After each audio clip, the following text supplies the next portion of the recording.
Okay, I'm going to call the meeting to order. This is a public hearing, Thursday, January 4th, 2024 at 6 o'clock. And this meeting is to take a look at all the changes that have been made in, I think, the last 4 years to the Ludlow Village zoning and flood hazard regulations. Call to order. Roll call by recording secretary. Terry Gerdak Carter, Ryan Silvestri, Judy Pullinen. Is Andy on? Not yet. Okay. Okay. And Steve Myers is in the audience. He's our alternate. Right. No, well, not yet. After the rules and procedures. All right, I'm putting you on a different line, Steve. Just kidding. Ryan, do you have those rules and procedures? Or sorry. Yeah, I'm just. Oh, okay, good. Okay, so third order of business.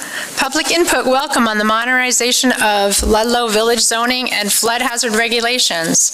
I'm going to go by section to see if our huge public that we have here has any comments or concerns. I appreciate the people that are here. Section 255, administrative review. Do we have any public comments or questions about that?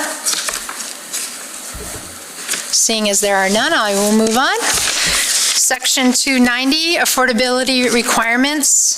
Just so you know, that is our agenda item after this public hearing because we do need to do some updating there. Some of the stuff became effective in December from the state of Vermont and was ruled on this year. So there are the updates we need to make to that. Any comments or suggestions on that? Affordable requirements? Okay, moving on. How about section 425, Village Residential, our new zoning district that we came up with for Andover Street up until half of Hemingway Hill. The section from where it meets with Bridge Street to Hemingway Hill. Any comments or suggestions, questions about that? Our new proposed zoning? Village R2? Nope, by hearing none, I'll move on. Modified sections, Article 1, Section 140. Does anyone have any comments or questions about that? Seeing as there are none. And Article 2, Section 220.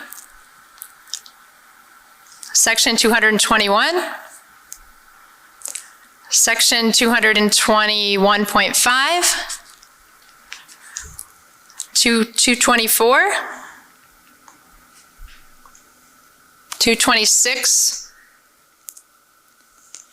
227, 260. Will you give any idea of what these are rather than just read off numbers? Well, yeah, if you wanted to know what they are, I have Martha at the ready to share her screen and show us them. I know, because I've been on Yeah. I'm just more for people that don't know. Right.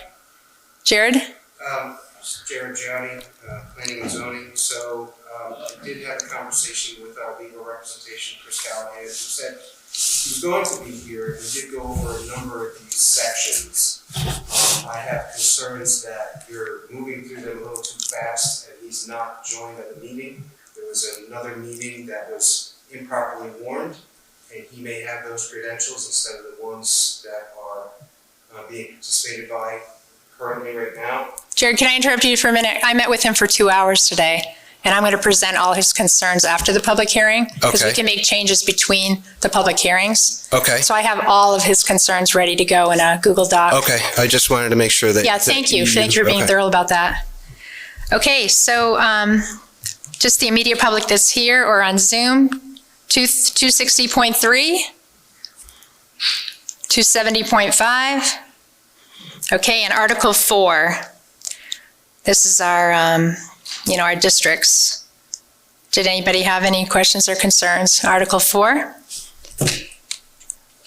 410, 420, 430, including supplemental standards for outside dining and curbside pickup that we put in there during COVID.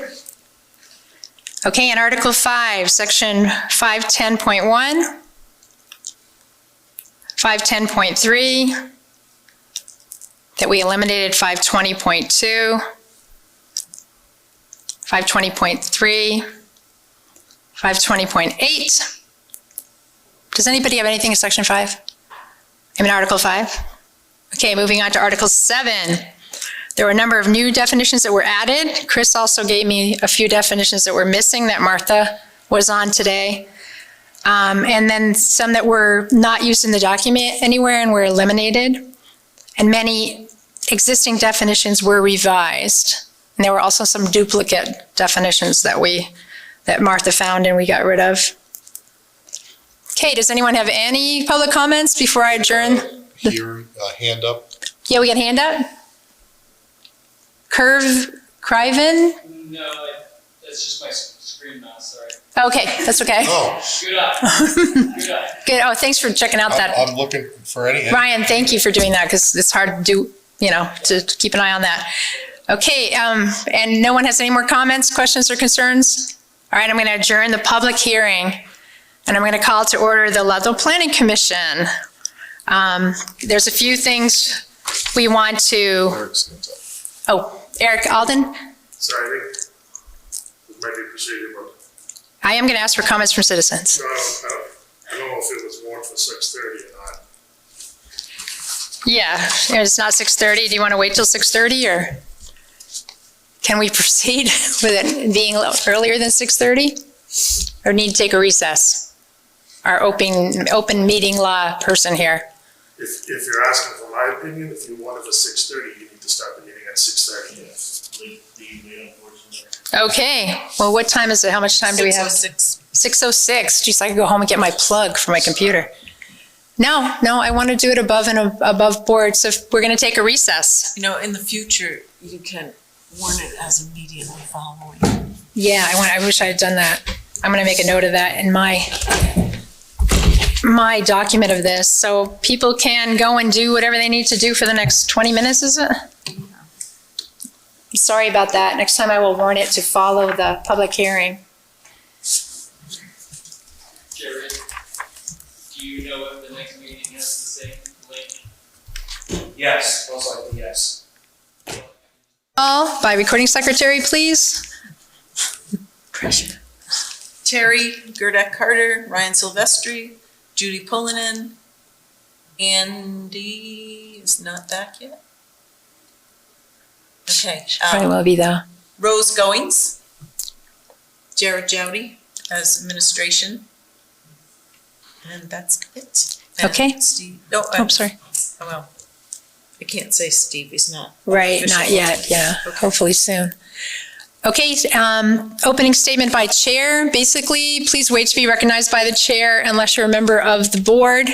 And I encourage members of the board to always give their input and ask questions. Number 4, consideration of any changes, additions, or removals to the agenda. Anybody have any? Well, I actually do. I'd like to move the approval of the minutes to after item 7 so that Jared has time to go copy them. Does anybody have a problem with that? Do I have to call for can I just do that? No, we have to vote on it. Okay, So I'll make a motion to move the approval of the minutes to after item 7, please. after item 7, period. Second. All those in favor? Aye. Aye. Ugh, any abstentions or, oh, never mind that. Because we have Yeah, okay. So that happens. We'll move the minutes to after item 7. Comments from citizens. Do you have any comments from citizens today? I will ask you again at the end, too. Okay, hearing there are none. Julie, did you, anything? We're moving on to item 7, which is modernizations of the Ludlow's village zoning and flood hazard regulations. Also, village trustees' public hearing. Hopefully, my hope is that we will get to that point today. Okay, the first thing we're going to look at is affordable housing. I sent everybody the new state stuff on affordable housing. It was in a couple different places on their website, including a very expanded definition that is a lot longer than the definition that we had currently. I sent the stuff to Martha today, and Martha, I think, can you pull up that document on affordable housing so we can work on that?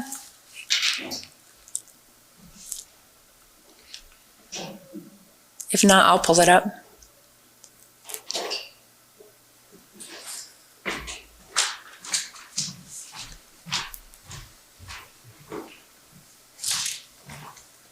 Thank you, Jerry. Thank you so much, Jared.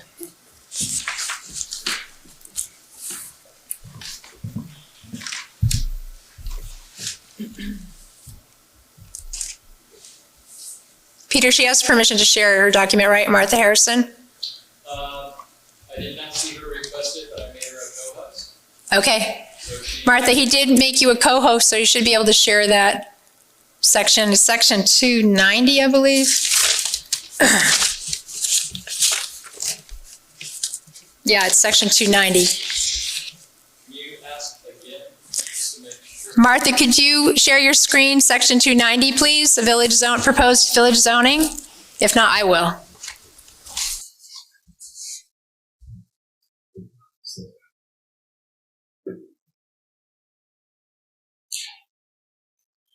Not the definition, but unless you want to start there, but I was thinking about section 290 that we added in.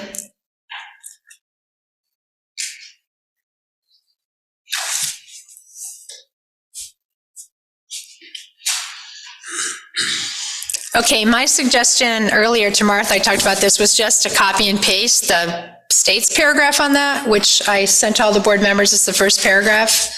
Became effective December 1st, 2024.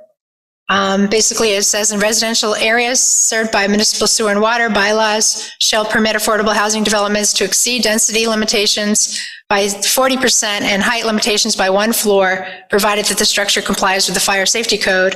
So lot size for affordable housing in these areas cannot exceed 6,222 square feet, which is 1/7 of an acre. And multi-unit dwellings can have 4 floors and 7 units per acre. And Martha, I know you had, we had cut and pasted the language from the town zoning, and you had put this, I think is the last paragraph you said, in the current zoning. Right, if it's up on the screen right now where it says, in addition, in all areas served by municipal water and sewer, et cetera. Right. Oh, yeah, I read that. I'm wondering if we need to include anything but that. Like, do we need all the rest of that stuff? How does the board feel about that? The things that were in the town zoning? This is kind of outdated. Looks like the state has higher thresholds. Yes. Yeah.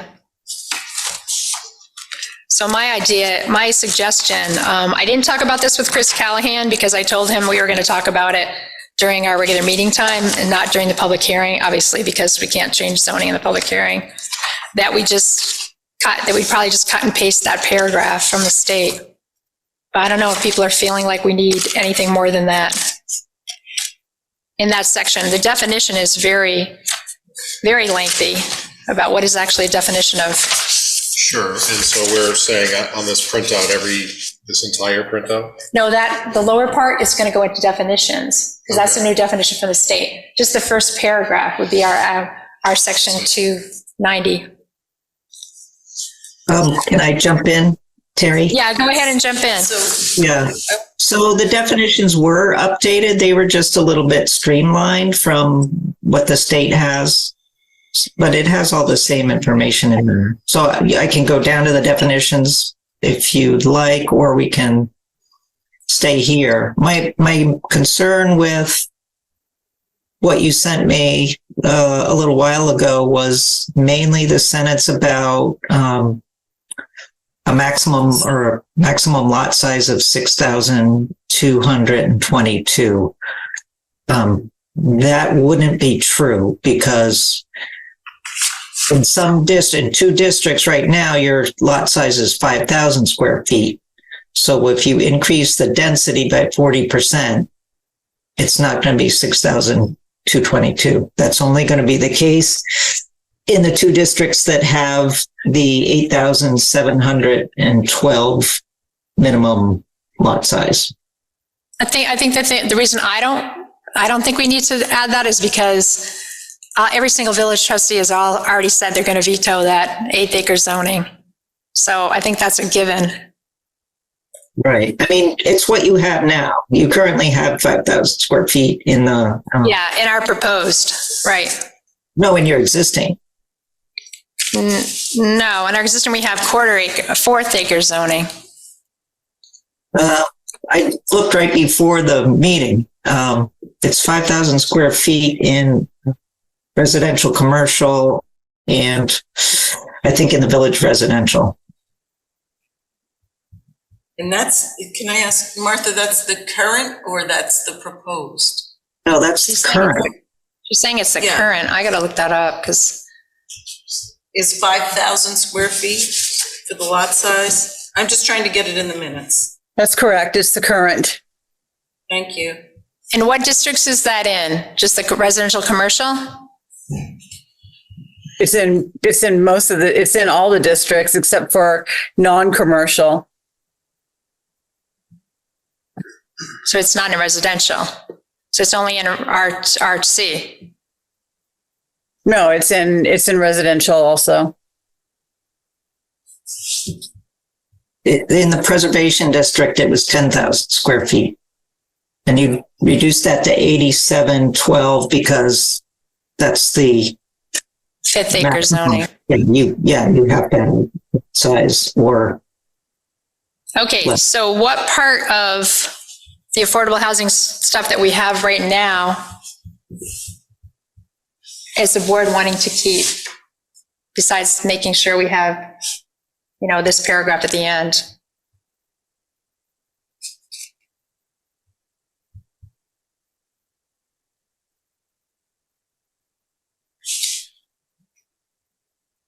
I know the first time we read through it, I think, Ryan, one of your concerns was that there were things that weren't enforceable and things that weren't, and it wasn't stringent enough. Well, yeah, there's no accountability, but now in this, the very last paragraph on the second page, affordable housing development means a housing development in which 20% of the units or a minimum of 5 units, whichever is greater. Affordable units shall be subject to covenants, deeded covenants and restrictions that preserve their affordability for a minimum of 15 years or longer as provided in municipal bylaws. So there it has to meet. yeah, that's at least there. Otherwise, it's just. So do we want to keep all the language that's currently in our proposed zoning for affordable housing or not? Is it even going to contradict the state? I mean. Well, that's what I'm thinking. with that lens So as well. Martha, you're thinking what we have right now doesn't contradict the last paragraph in any way? Well, I mean, you have a limit of 35%. I don't know why you'd want to have an upper limit on how much affordable housing someone could include. See, I would just like to go with what the state has, because then we wouldn't have to vet it. It's already been vetted by the state. Yeah, so like a developer may choose to provide up to 35%. Why are we putting a cap on how much affordable housing they can? Yeah, I don't think we should put a cap on it. Yeah. So do you agree, Judy and Andy, are you there? Yes, I agree, no cap. Okay, so we're going to lose the cap, Martha. Are you going to lose all of this or just that one Well, thing? right now, we're just going to lose the cap, and then we're going to discuss the rest of it.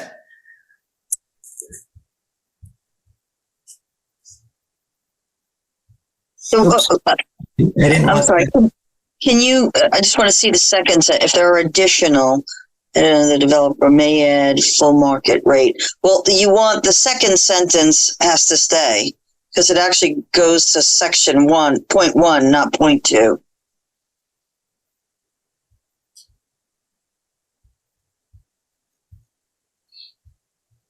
It doesn't have to stay, but it doesn't deal with the cap is the point.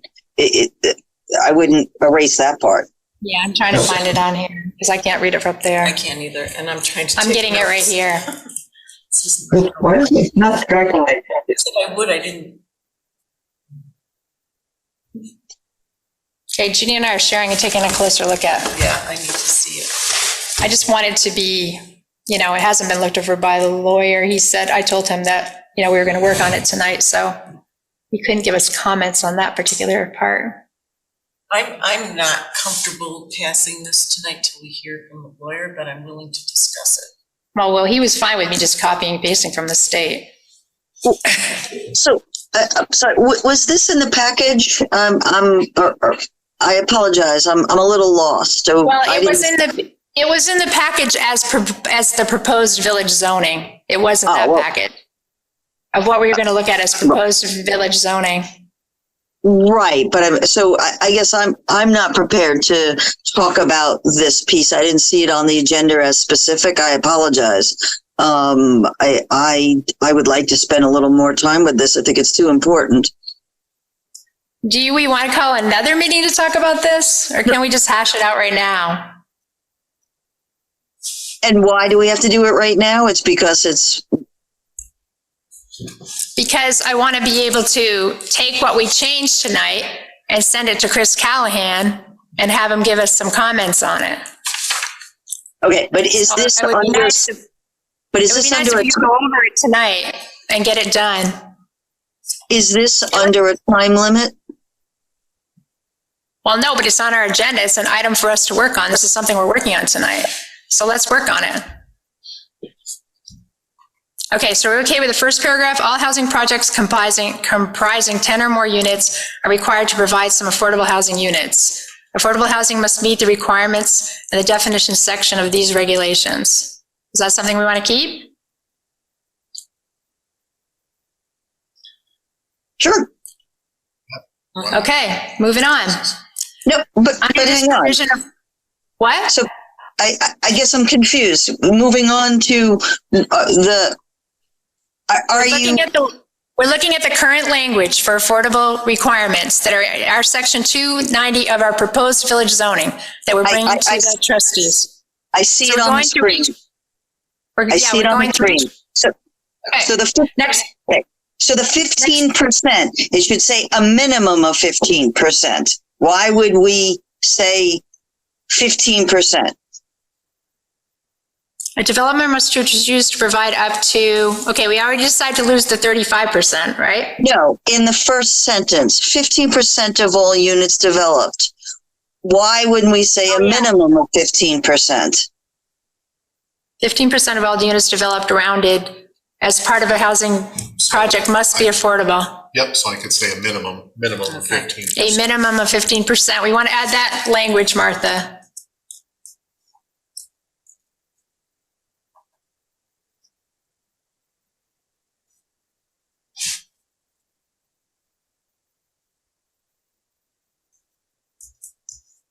Okay. We're going to remove number 2.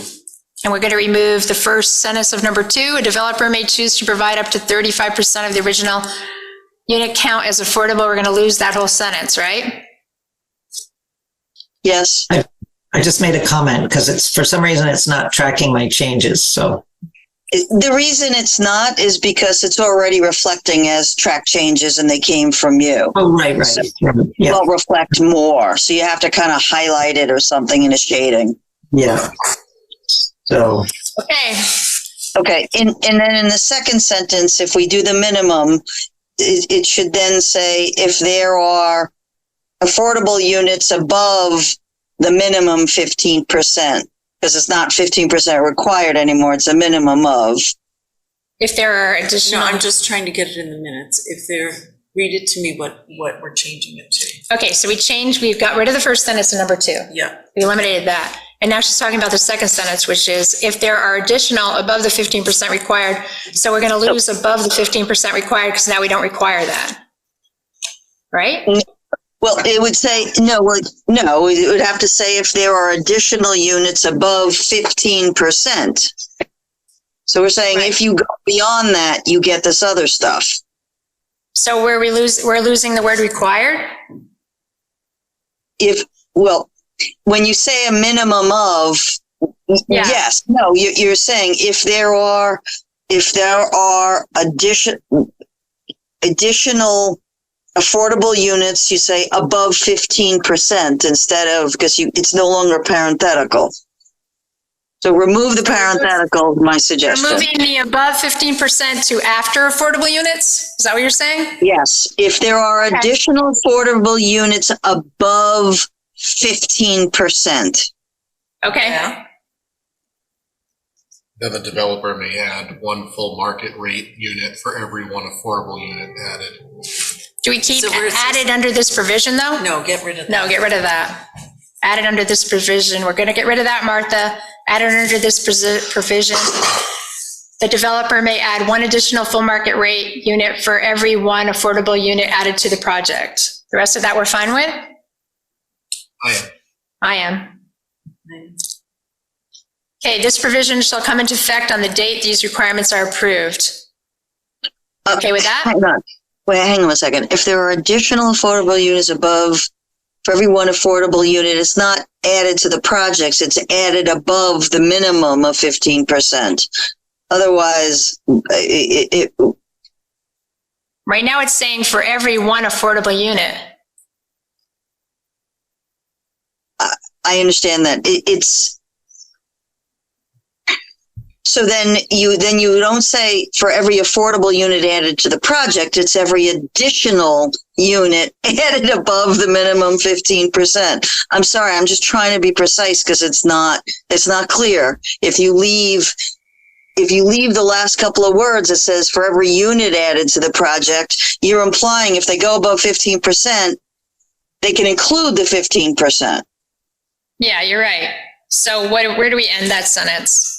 There are additional affordable units above, the developer may add one additional you could say for every one of these additional affordable units. Then that implies it's above the 15. Where it says every one affordable unit in the last line, Martha, then for every one of these additional affordable units added. For every one of these additional affordable units Affordable added. units added, right.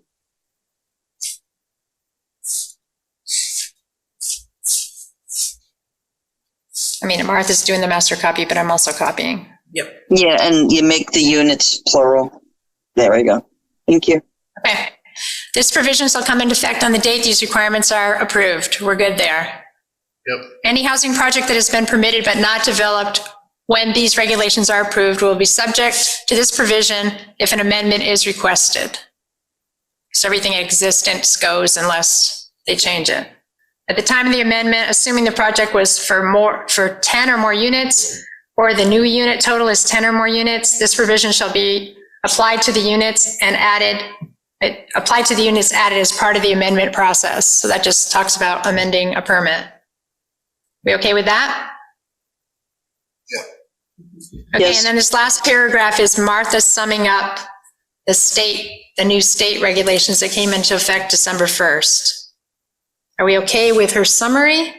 In addition, in all areas served by municipal sewer and water infrastructure, affordable housing development, including mixed-use development, may exceed density limitations for residential developments by an additional 40% and may exceed height limitations by one floor, provided the structure complies with the Vermont Fire and Building Safety Code. Does that say the same thing as the state? Yeah, it just leaves out the 6,222 square feet because of the zoning we're proposing is alternative to that. Okay, are I'm we sorry. ready with the rest? Are we good with that? 290? Put it to bed? So then the highlighted area in this printout is the definition of affordable housing. Yeah, so that we'd have to do that next, is go to the definitions. Okay, are we ready to go to the definitions, Martha and Andy, and look at the new state definition for affordable housing? Yes. Okay, let's go there. This is what I would suggest we take verbatim. Yeah, I think we should take this verbatim too, and cut and paste it. Martha, you had a comment about that though in your email. I just streamlined it a little. I left out that middle thing about, I don't have it in front of me. What's the middle one? The middle one, there's a whole section. You mean A or B? Oh wait, no, there's a whole section. Oh yeah, there's B. one of them talks about county median, statewide median, and then there's something about some other type of district, which I don't think. The standard metropolitan statistical area. Yeah, Yeah, I mean, which we don't have, so are we agreeing to keep it all except for the standard metropolitan statistical area, medium income? Martha, can you finish your thought? Yeah, go ahead. so basically that's what I kept, except I worded it a little bit differently, and I took out that odd metropolitan district thing. Yeah, the II.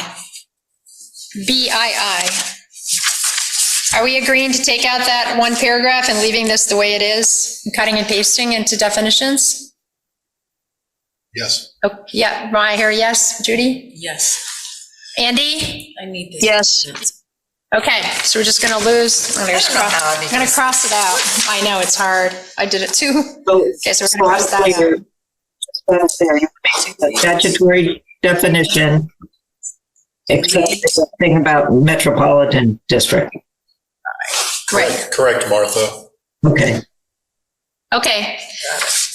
So, yeah, we'll talk about later on about whether ready to the village or not, but that's something I will send this to Chris tonight, and see if he has any comments. All right, so I guess we're ready to move on to Chris Callahan's input.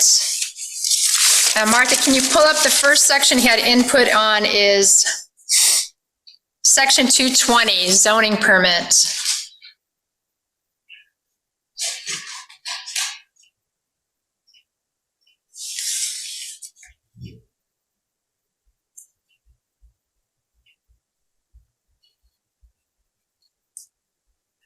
Okay, section 220 zoning permit. His suggestion is to move number 3 after number 5 and not number it and have it as its own paragraph. And the reason why he thinks we should do that is because number 3 is not an exception. And the things that are numbered are exceptions. Are people okay with that? Yep.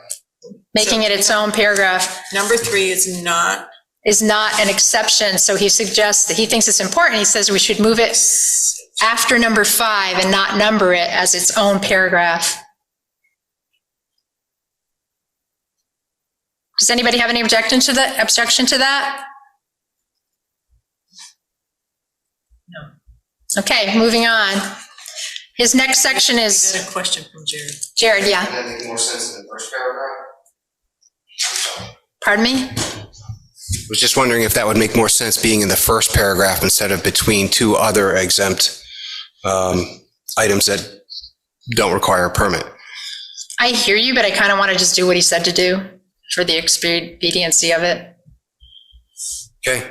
Well, but if something makes more sense, I'm not saying if it does or it doesn't, but I mean, these are our zoning bylaws, and we want to do stuff that makes sense. I'm fine. We'll just put it in the first paragraph because it's there. That's what's important. Okay, Martha, did you get that change?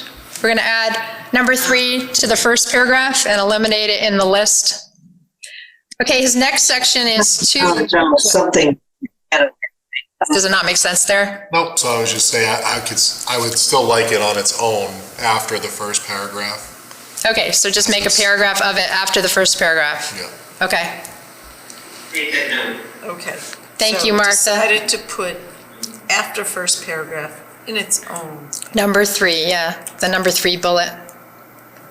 Well, I can't see it from here, so. Paragraph.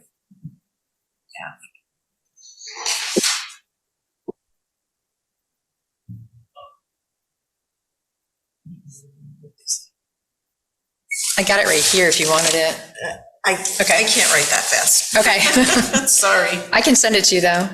Okay, section 221.5 is his next suggestion. He says we should add the word existing to B1, any existing structure. Oh, sorry, but Terry, it doesn't make sense. In the first paragraph, section 220. Yes, 221.5B. Yeah, I know, I'm still back at the other one. Does or doesn't make sense. He said it would. Section 220, 221.5. 221.5. 221.5, section B. still back at the other one. That you, to Yeah, section we're done 2. with the, Right, we're I done know, with the other one. right, but if I move it to right after the first paragraph, it won't make sense. Why? Because it says, unless the zoning permit has been issued with the following exceptions for structures listed below that are accessory, blah, blah, blah. In which case a permit, you have to read the whole thing. Yeah, no, yeah, we want to put it where it goes.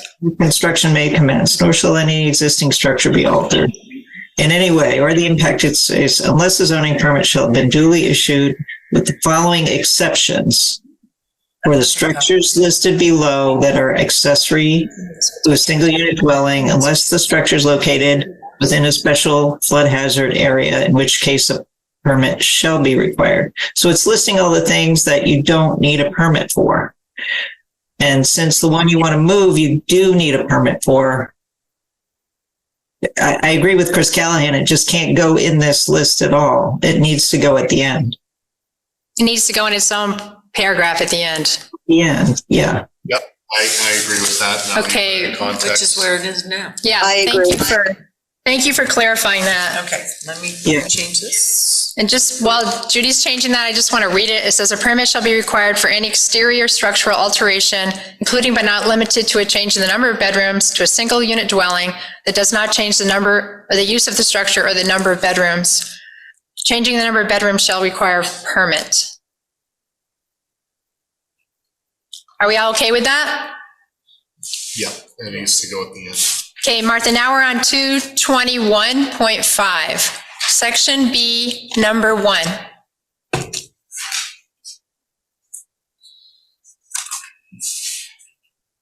So the word was existing. Yeah, and B1 says any structure, and he wants us to say, he thinks it should say any existing structure. That's an easy change. What Any, what is that? What does that add? What's the intent? I'm not clear.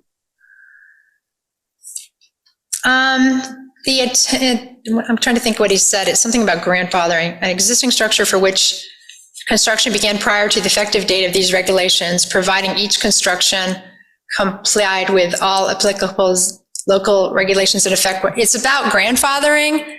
But He says the way it was written is saying any structure. It doesn't apply to something built in like 1880. He said putting in any existing structure makes more sense.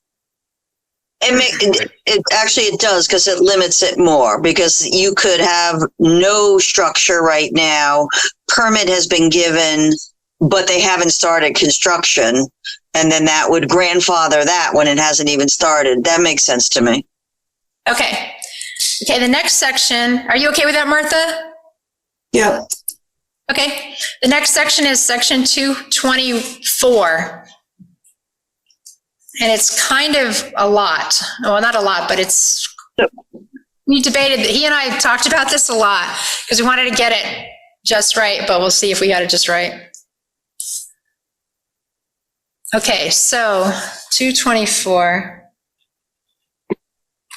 He's suggesting we take out where it says also. Oh, and also we add the word unless in front of the second paragraph.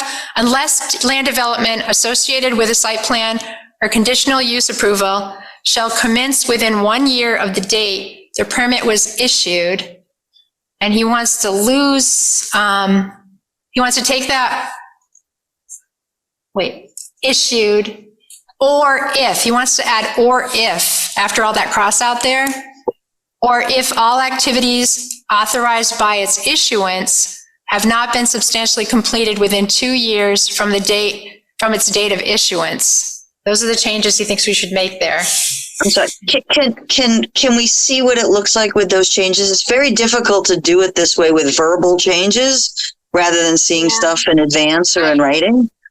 Yeah, I get it. I could share my screen, which has his changes, but Well, is that what you want me to do? That would work, but I mean, we gotta make sure. My screen is in Google Docs and it has all his changes. I'm not even on Zoom yet, so I got to do that. So, no, I mean, but there's two things you want to change. Since Martha has to see it anyway, can we put them in and then discuss them and then decide whether they stay? It's very hard to do this otherwise. Okay, Martha, can you change this paragraph to what I'm telling you right now, and then we can take a look at it?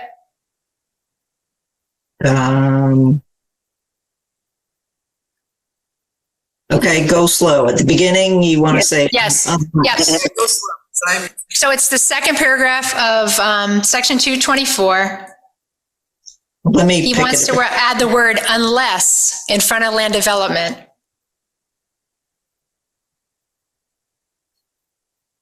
That doesn't make sense, but it doesn't make sense to me, but let me see what else is going to it. Okay, so unless land development, the rest of it is the same, all the way to the semicolon. Unless land development associated with a site plan or conditional use approval shall commence within 1 year of the date the permit was issued. And he says, lose the semicolon and add, or if all activities authorized by its issuance have not been substantially completed within 2 years from its date of issuance. I'll go back. So the same all the way to issued. He says lose the semicolon and add or if. Or if in front of all activities authorized by its issuance, add or if. Or am I losing, however, the permit shall only expire if? Yeah, that's what I don't understand. That wasn't stated. That's why it doesn't make sense. Unless land development associated with site plan or conditional use approval shall commence within 1 year of the date the permit was issued, or if all activities authorized by its issuance have not been substantially completed. So instead of saying shall, he wants to say have not been substantially completed. Okay. So then okay. Within 2 years from its date of issuance. And lose the last part, or the zoning permit, it shall be null and void. Is Chris Callahan in here on the Zoom? Yeah, No. I mean, He's not here on the Zoom. I took extensive notes on what he said. But we're redlining over redlining. Can we go to your thing then? This is just very difficult to do. And I agree with Ryan. Why isn't he here if we're discussing his changes? Because I discussed it with him for 2 hours and he's expensive. But the rest of the committee votes. That's why I'm presenting it to you now. Do we have all his? Can we please have it now on the screen? So let's take a look at it and see what you think. Andy, can I say something, please? Sure. Chris is really sick with COVID. And although he did meet with Terry today for several hours, he also talked with me. And so he's just really sick with COVID. He couldn't be here tonight. Understandable. Thank you for clarifying, Rose. But Getting back to this, it's very hard to do it this way. Can we please share your screen, because we are highlighting over highlighting, or we're redlining over redlining, so it's getting way too difficult. Okay, I'll share my screen right now. I got to get on the Zoom first, though.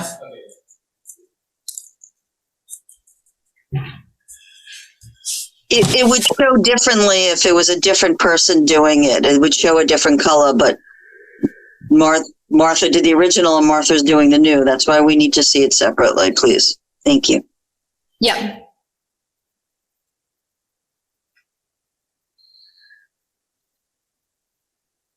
Okay, entering the Zoom.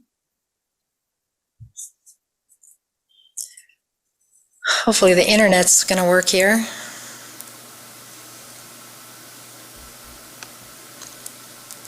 I got to turn off my volume. Or I Don't turn up your volume. I don't turn off my volume? Mute and turn off your mic because we're using the mic on your table. Yeah, so I have to turn off my volume on my computer. That's what I'm saying. How come it's not letting me in? Oh, did she have the right mic? Yeah, I should. I took the one from the agenda. Oh, wait, it's connecting now. I mean, I got to ask you a dumb question, Peter. You can share Google Docs, right? You're just sharing a screen. You're not actually sharing a document. You're sharing a screen.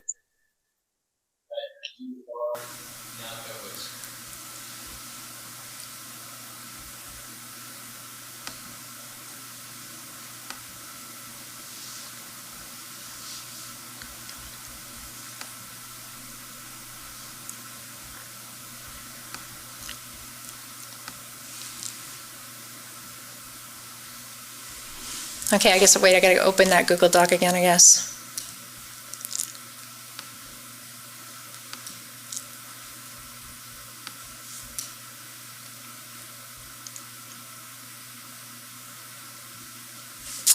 How do you go back? Let me see.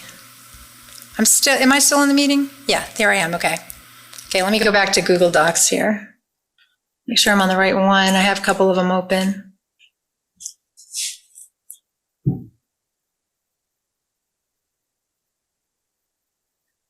Okay, I got it.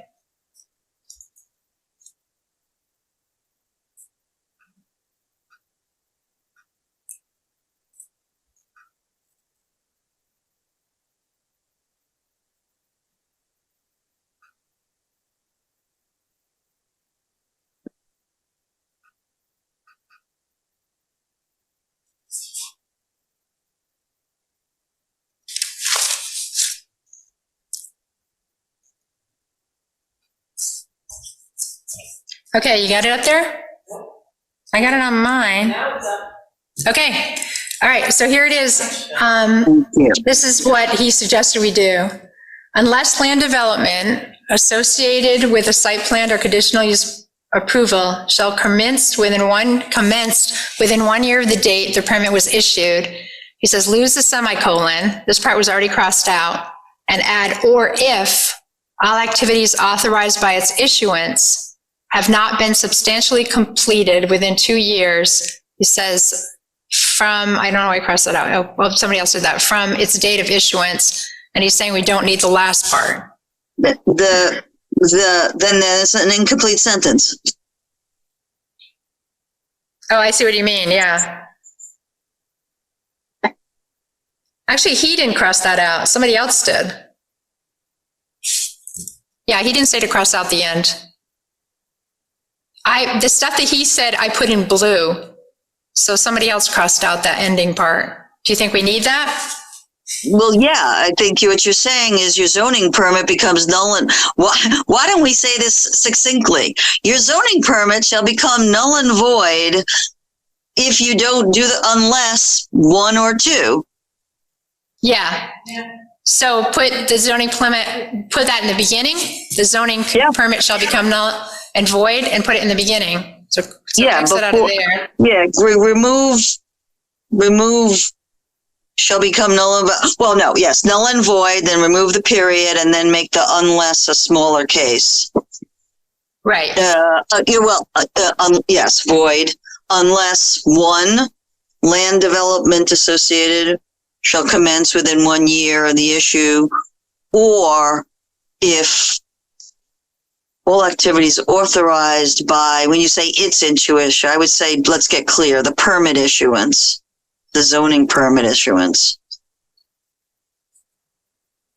So the difference here is that for a regular permitted use, the zoning permit for that expires in 1 year.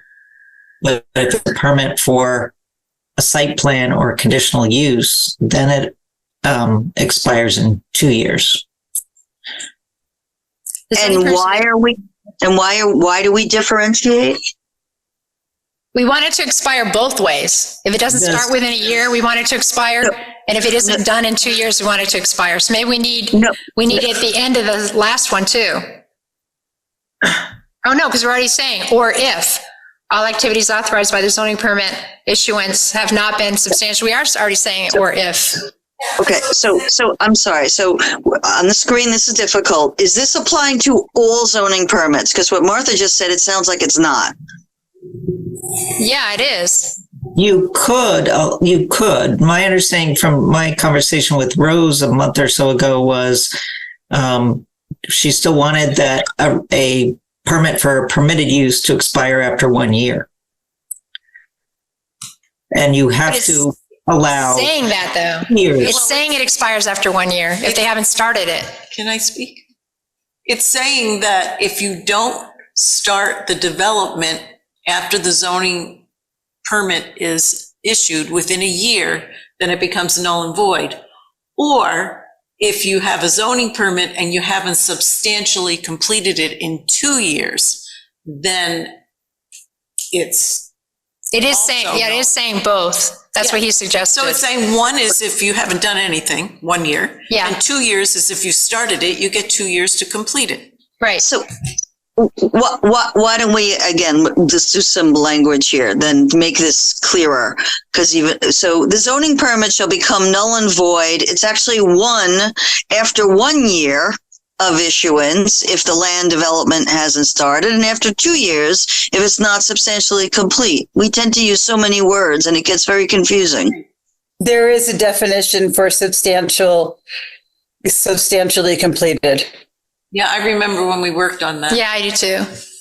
So then it should be, well, if it's defined, then that should be, but that doesn't change what I'm saying. But if it's defined, then if it's a defined term, it should be in initial caps on it.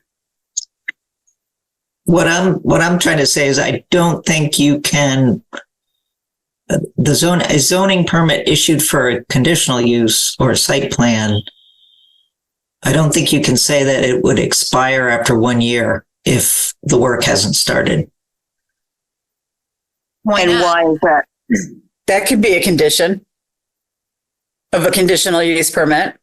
I don't remember off the top of my head where in the statute it says that, but somewhere it says you have to allow 2 years for conditional use and site plan permits. Chris didn't agree with that because this is how he said it should be worded. Yeah. Well, I think we should just follow whatever council says. Me too. I think that's the whole point of this. Are we okay with what it says now? Can we live with what it says now? Well, we can live with it, but I agree with Andy. Why make it so complicated to understand when we could say it in simpler language? Yeah, but I want to stick with his language on this one. But there's no reason to, Terry. That's unfair. There's no reason to. We're going to stick with what he's doing, but just make it clearer for our citizens. And how do you want to make it clearer? The Just by zoning saying null and void after 1 year. I want to, the way he says unless and or if, this is very convoluted. It's clear, it took us so long to figure out what he's saying. So I want to hear what you wanted to say, Andy. What do you want it to say? The zoning permit shall become null and void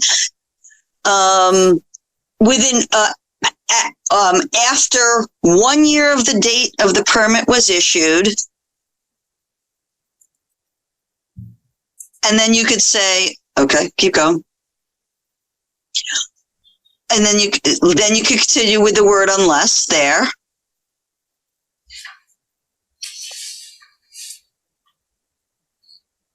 Unless land development. That doesn't make any sense now. No, hang on, I'm not done. Well, it is. I mean, unless it actually, so then, and then it's after 2 years. Then you would say, or after 2 years, if the rest of the part, then it makes sense. And then it's clear what it is. I found the statute Do you want to hear that? Yeah, hang on one second. Let's look at this language at the moment, please. The zoning permit shall be null and void after 1 year of the date that the permit was issued unless land development associated with the site plan or conditional use approval shall commence, and then just lose within 1 year of the date. Yeah. So we're losing That after doesn't make within. any sense to me at all. Sorry to say. I'm not, because we're, okay, but we're not finished. And then and after 2 years, if all activities haven't, what's missing for you? Well, listen, it says the zoning permit shall become null and void after 1 year of the date that the permit was issued, unless the land development associated with the site plan or conditional use approval shall commence. It doesn't. Right. Well, you're right. Like, wait a minute, Andy, let me talk. It should say something like, I would say, unless the land development associated with the site plan or conditional use approval has commenced, the zoning permit shall become null and void after 1 year of the date that the permit was issued. So you've got to start the work or it expires. The end. I'm okay with that. It's another way of doing it, or you just have, or unless it has commenced, but that's fine too. So unless land development associated with a site plan or conditional use approval has commenced, you said, right? Yes. Has commenced with a D. Mm-hmm. Has commenced. And then we put the zoning permit shall become and then null put and that void. clause.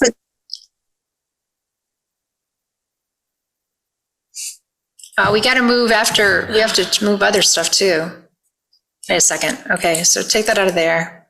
Unless land development associated with a site plan or conditional use approval has commenced. That's where we need the within 1 year thing. Then you could say within 1 year of the date of approval, then it shall expire on that. Either way, you need to say the date of approval. You have to say within 1 year twice, or refer to that date. Yes. Wait, I guess we should listen to the statute because maybe we have to eliminate the whole thing, right, right, Martha? What's the statute? Yeah, okay, so here's what it says. No municipal land use permit issued by an appropriate municipal panel or administrative officer as applicable for a site plan or conditional use shall be considered abandoned or expired unless more than 2 years have passed since the permit approval was issued. All right, we got to change the whole thing then. Well, there you go. So unless land development associated with a site plan or conditional use has commenced within 2 years of the date of approval,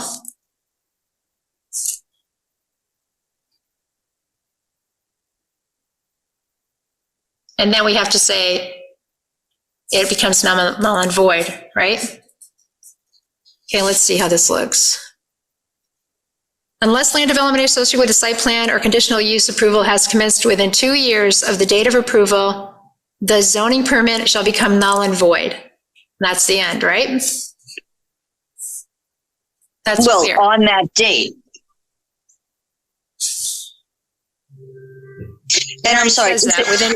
It already says that within 2 years of the date of approval. So it already says that. And then we got to lose the last part. So why did it say 1 year and now it says 2? Because the state statute doesn't let us say 1. Okay. Okay, are we good And with that? so, but I have a question. So what we're then implying by removing all the rest is that if you start anything within 2 years, you have a permit forever? No, well, where's the part about substantial? Oh, yeah, we got to say substantial commit. You're right, we need that. That went away. We need substantial completion, Right. for sure. Right. Okay, wait. I've completely lost it. Here we go. Well, then if anything, it really is then only about substantial completion within the 2 years. Doesn't matter about the starting. If we want No, it to it be, doesn't matter sorry? about starting, you're right. No, you're right. It doesn't matter about the starting. Okay, so let's get it right. Unless land development associated with the site or has not commenced, has been substantially completed, right? Yep. Not commenced, has been substantially completed. Probably spelled that wrong, I'll check it. Within 2 years of the date of the approval, the zoning permit shall become null and void. Substantially, has a T. Okay, is that good? It is issuance of the zoning permit the same date as approval of the zoning permit, Rose? Because it could be two different things. Sorry, when I'm muted, it takes me a while to find myself. Sure. So when somebody, issuance is the same day as. Same day. Okay. Okay. Thank you. Okay. So Rose, does that look good?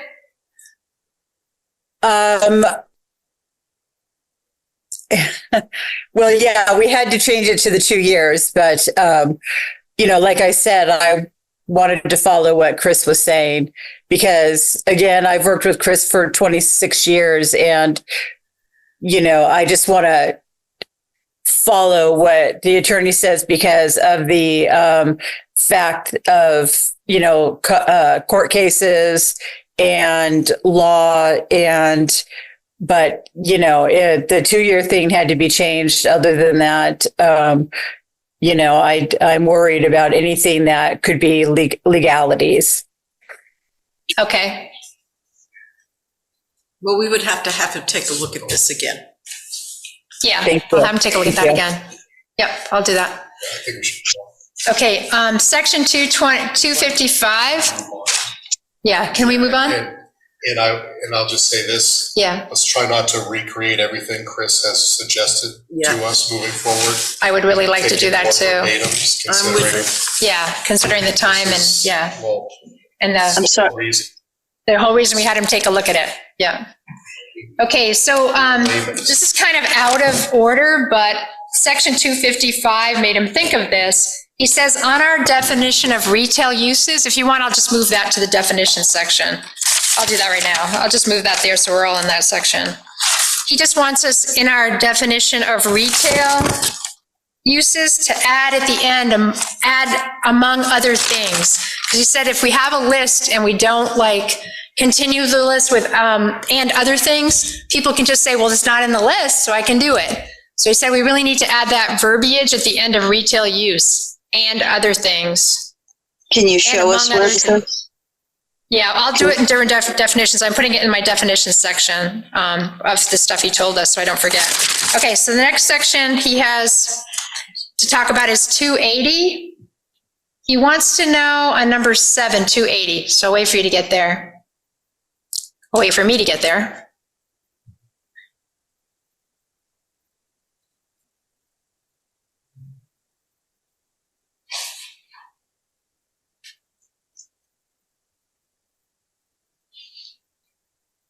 Oh, come on.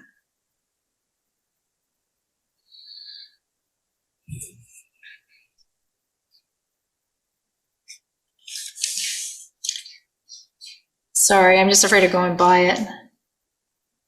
You haven't come by it. There it is. You're at 280. Okay, 280, number 7.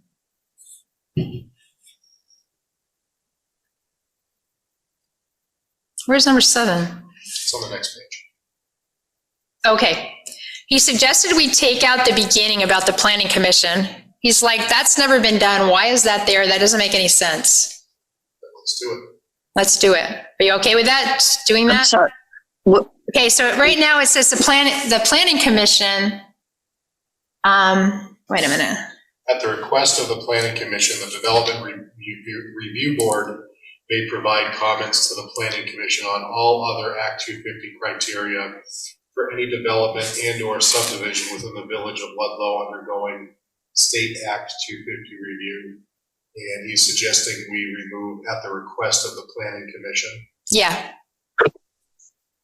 I'm sorry, so what part's coming out? Or I guess, so for question about why, like, I guess we have nothing to do with the 250 review, right? So what is this about? Yes. What was this about?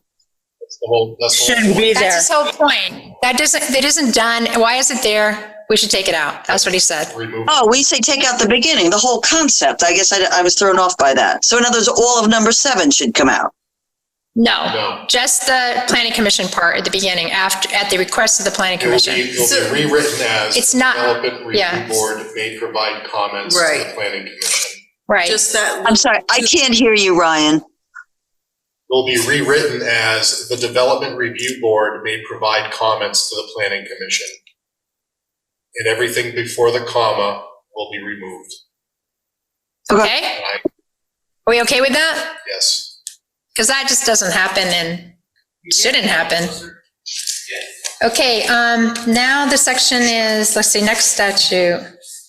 Oh, he just told me something I didn't know, that the state statute says in the middle of this process, everything that we do about affordable housing, I have to complete 3 different tasks about that. So I just wrote a note to myself about that.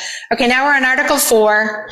We're looking at multi-unit dwellings. I'm sure you guys are not going to want to do this, but he has a suggestion about multi-unit dwellings in Article 4 in our zoning district regulations.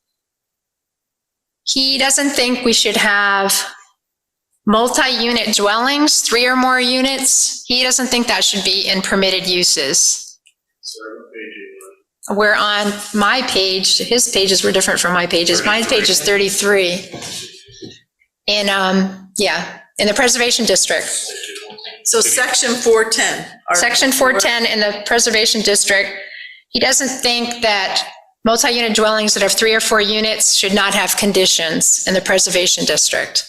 Says, do you really want that to happen? I think that's state law. That's part of the Home Act. No, he's saying move it to multi-unit dwellings, which I moved it here in blue. Okay.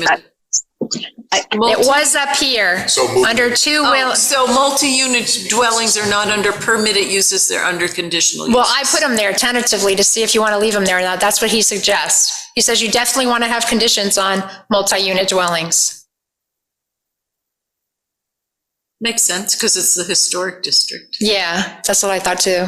But don't we have other standards? So what is it that, what specifically does he want that could, like, what was the issue with it being 3 or 4, not just you don't want to do it? Like, what would be allowed that now we have to go through a process when we're supposed to be streamlining everything? He's saying that huge of a building needs conditions. That's his argument. Terry, That's why. It's just his, it's his expertise. It's what he thinks, involving in all these zoning cases that he's involved in. He told me they had 2,000 different, he dwelt with 2,000 different, permits in Chittenden County last year. And he says they should they should have conditions. But like what? Like what conditions would they not have? I guess that's what I'm trying to understand. That they need to be taken a look at, fire safety and, everything that you would look at of, parking, whatever, everything you would look at in a conditional use. Site plan review, fire is a big one. I talked to Peter Kalinda, and he hasn't been part of this process, but he was not happy about the 4th floor situation. He said that the fire department was not really equipped to handle 4th floors in the village. And There is a condition in there that it has to meet fire safety codes, so they would have to weigh in on that. Yeah. Right. And if it wasn't under a conditional use, he would not have the opportunity to comment on that. That alone, I think, should put it there. Yeah, That makes sense. I'm with that. That makes sense. Now I understand. Thank you. Thank you, Rose. You're welcome. So then no, hang on, please. We go too fast. Okay, I'm hanging on. Then there's no reason to have multi-unit dwellings 3 or 4 and have multi-unit dwellings 5 plus. It's multi-unit dwellings 3 plus. Yeah, that makes sense. Yeah, you can take out the units. Well, I think, what about the rooming boarding house thing? Does that make it different? You guys, it's illegal. What's illegal? Who's saying that? Martha, multi-unit dwellings with 3 or 4 units, if there's water and sewer and it's a residential district, it's got to be a permitted use. It's part of the Home Act. Even in a preservation district? If there's water and sewer and it allows residential use, then yes. I say we go against it and put it there because of the fire safety issue. I think that's debatable. I just posted it in the chat. I don't know if you guys can open the chat, but I just posted the link. I still want to leave it there because I think fire safety should be above everything else. Yeah, I think I agree with you, Terry. I think that's totally debatable right now. I mean, I'm going to argue for it. Okay, let's see how people feel. Andy, what do you think? Move it or not? For fire safety, I'm fine putting it in conditional uses. Judy? I have a question. So, Martha, is what you're saying that the state statute says it has to be under permitted uses? Yeah.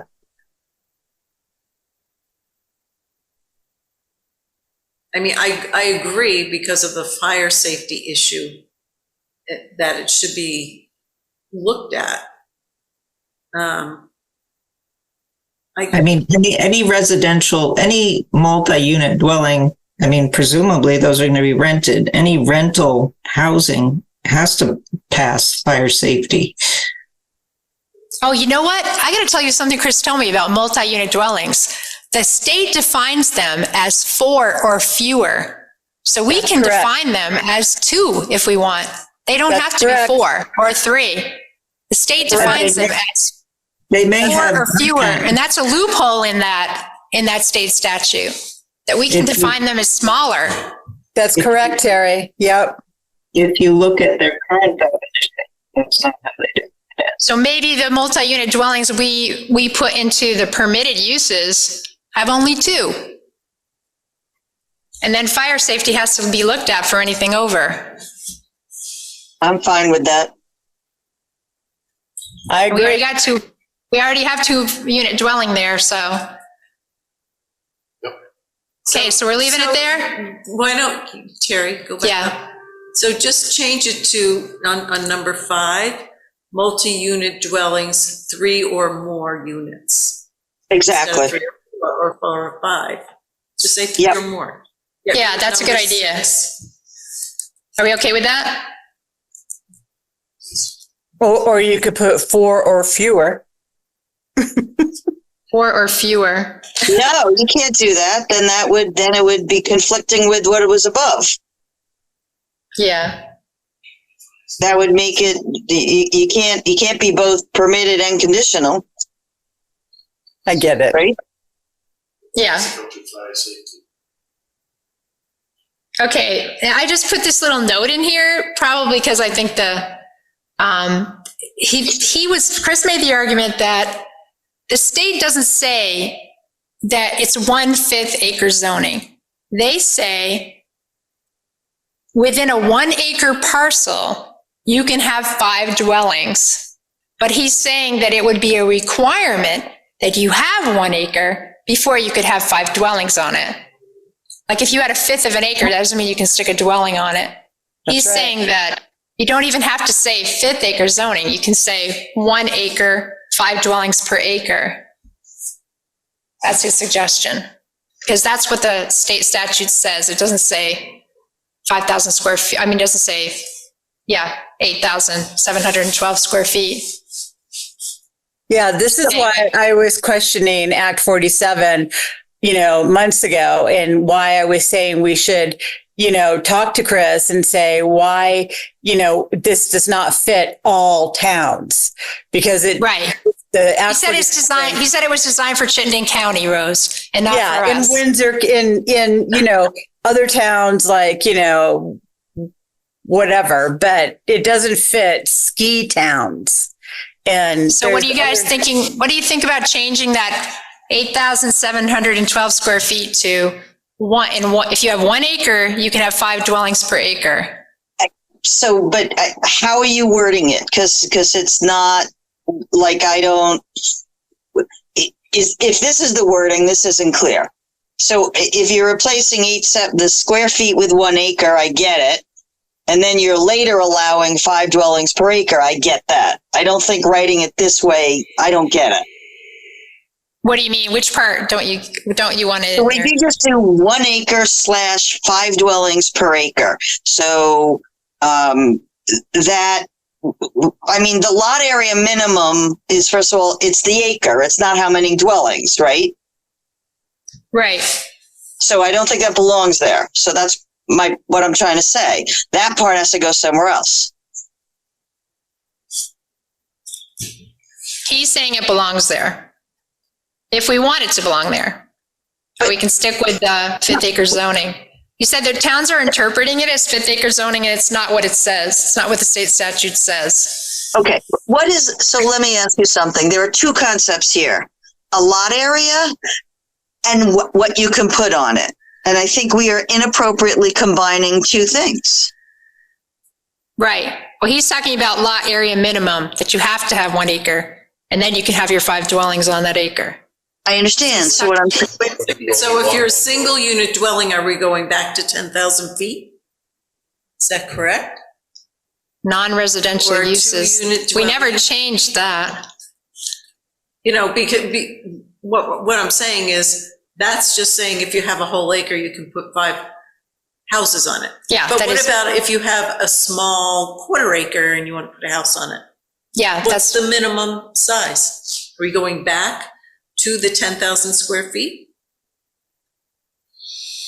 I think the point he's trying to make is that the state statute, I just lost my train of thought. Yep, no, so I understand what you're saying. The state statute says if you have 1 acre, you can have 5 dwellings. Right.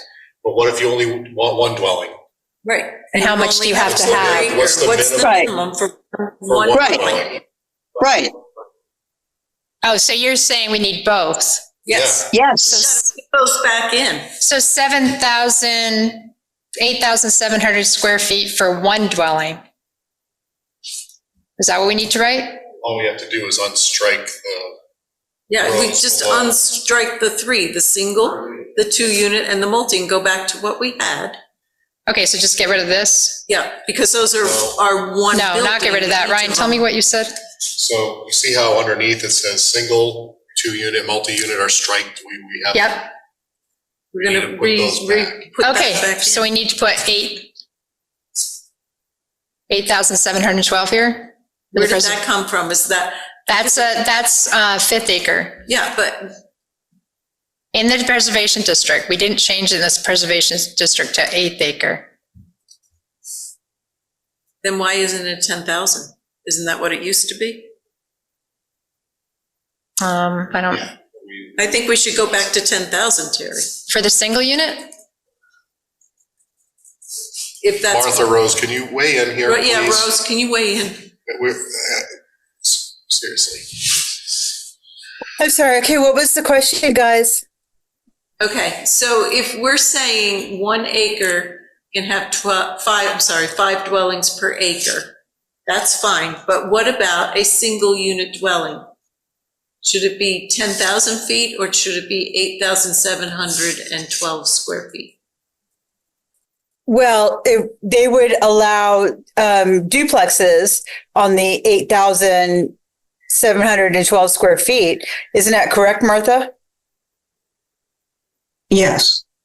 So I would say that, the duplexes could be on 8,712 square feet. Non-residential, that was what it was, the 0.24 is what it was previously. I don't know if that has changed.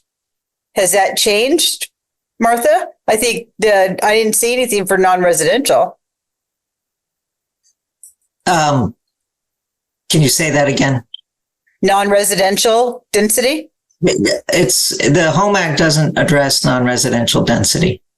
So I guess we can put that at whatever we want. Right now, it's at 0.24 of an acre. Yep. You don't want to keep that single use dwelling there at 10,000 square feet. No? No, because that's 0.24. So what does it need to be? It would be the 8,712 square feet. That could be a single use dwelling or a 2-unit dwelling. Okay. And what about a multi-unit dwelling? Multi-unit dwelling, I think that goes up to the 5 dwellings per acre. So what should it say under lot area minimum?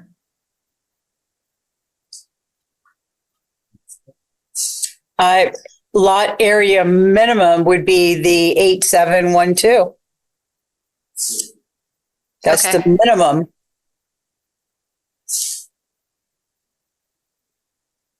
Yeah, I don't understand Chris's point of view. It doesn't make sense. That's why. Oh, well, we got to put in things that make sense. If you guys, you have to think about your downtown residential districts. How much square footage do you want to allow commercial properties? Because that's what the non-residential uses are. And right now you have it at 10,000 square feet, which is 0.24 of an acre. Yep, we weren't even addressing the change that we got off on a tangent that you could put 5 houses on 1 acre. Yeah. Which means, how does that translate to this chart? Well, I mean, that's what Chris is telling you. So if you leave that, then that's fine. Yeah. That's what he's figured out at the 1/5 of an acre. Instead of calling it that, then you call it 5 dwellings per acre. So, but 5 dwellings per acre is different than a multi-unit dwelling. That's 5 buildings on an acre. Oh, yeah, you're right. That's But it's still, if you cluster them, they're still a multi-unit dwelling.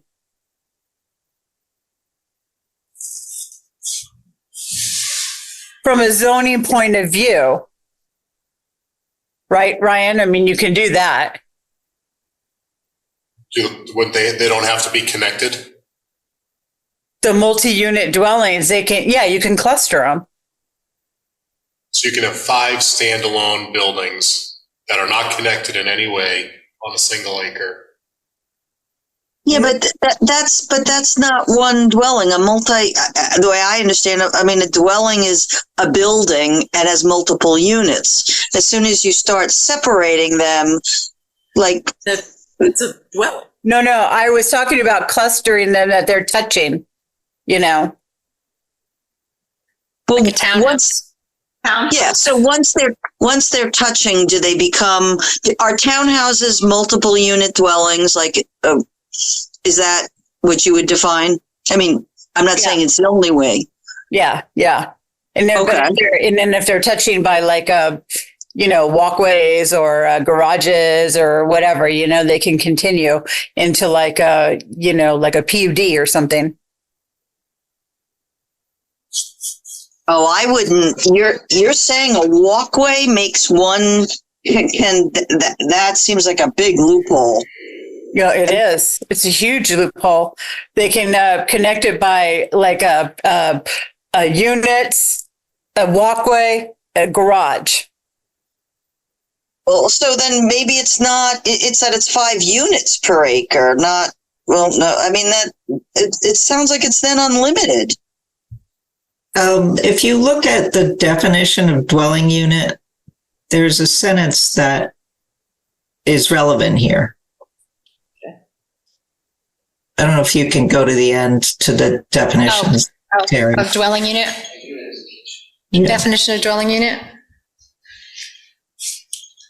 Ugh. Oh, wait, I'm already there. No, you can keep going. Not even close.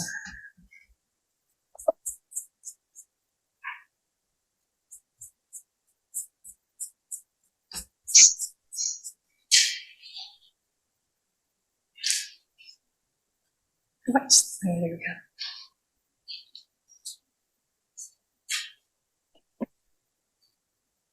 Dwelling unit. So the last sentence there, for multi-unit dwellings, each dwelling unit shall constitute a separate unit for purposes of calculating the lot area minimum required in the zoning district.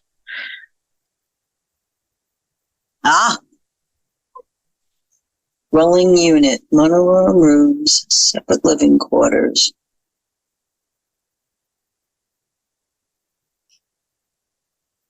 Oh, so you have to count them as separate anyway. Do you have lockouts? Do you have a lockout definition in here?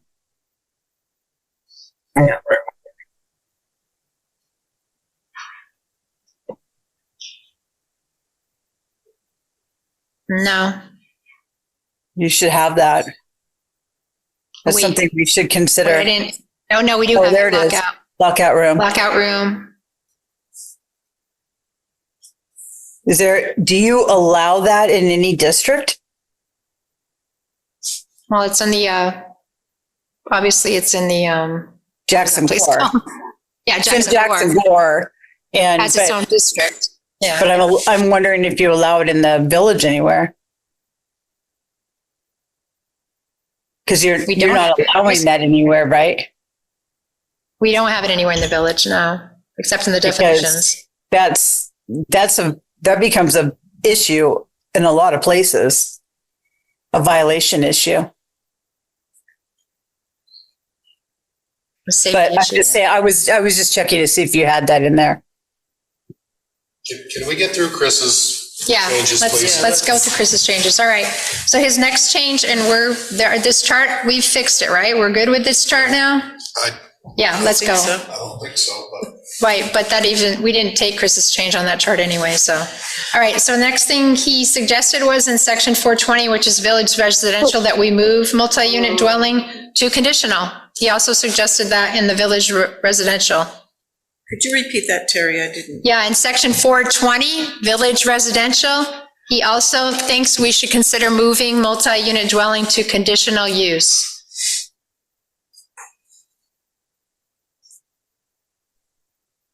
Is that something we want to do or not? I feel like we're going backwards. So do it the same way we did it in the preservation district? That's what he's suggesting. I agree. Okay, me too. I've already moved it there to see if you guys wanted to. Do you want me to say 3 or more? How did we do it in the preservation? We said 3 or more. Are we okay with that change? Hang on 1 second. So then what do you do? Oh, I see. You have single and two. Well, then you got to get rid of Wait, the it's still three in and the permitted. permitted. Take it out of permitted. Yep. It's still in permitted. Okay. What I like about Google Docs is they change the numbers for you. Okay, next, Village RC District standards. And the Village RC, which is right after this, I think.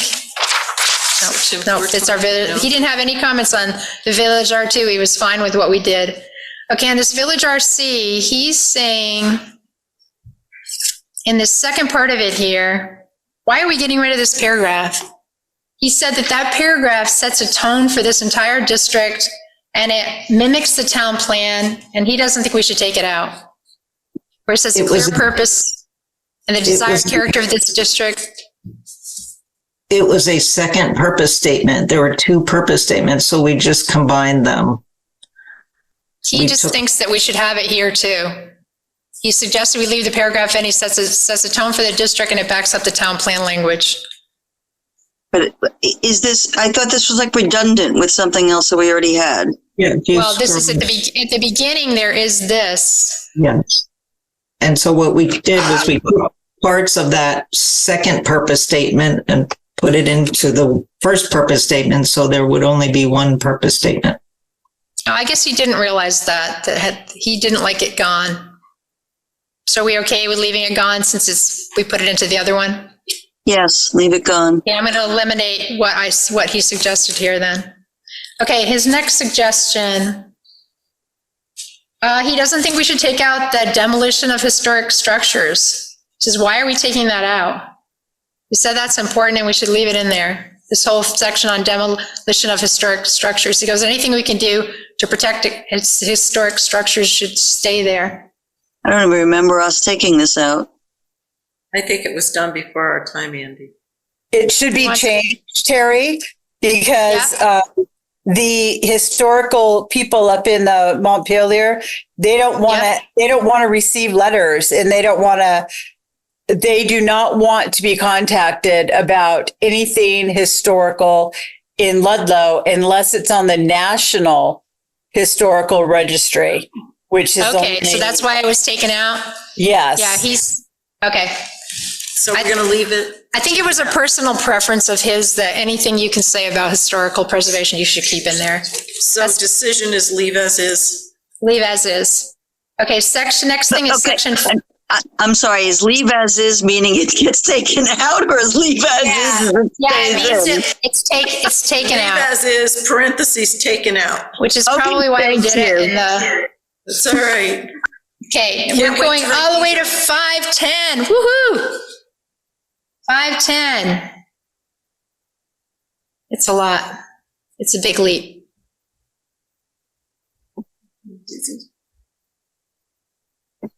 Oh, I went too far. I got too ambitious.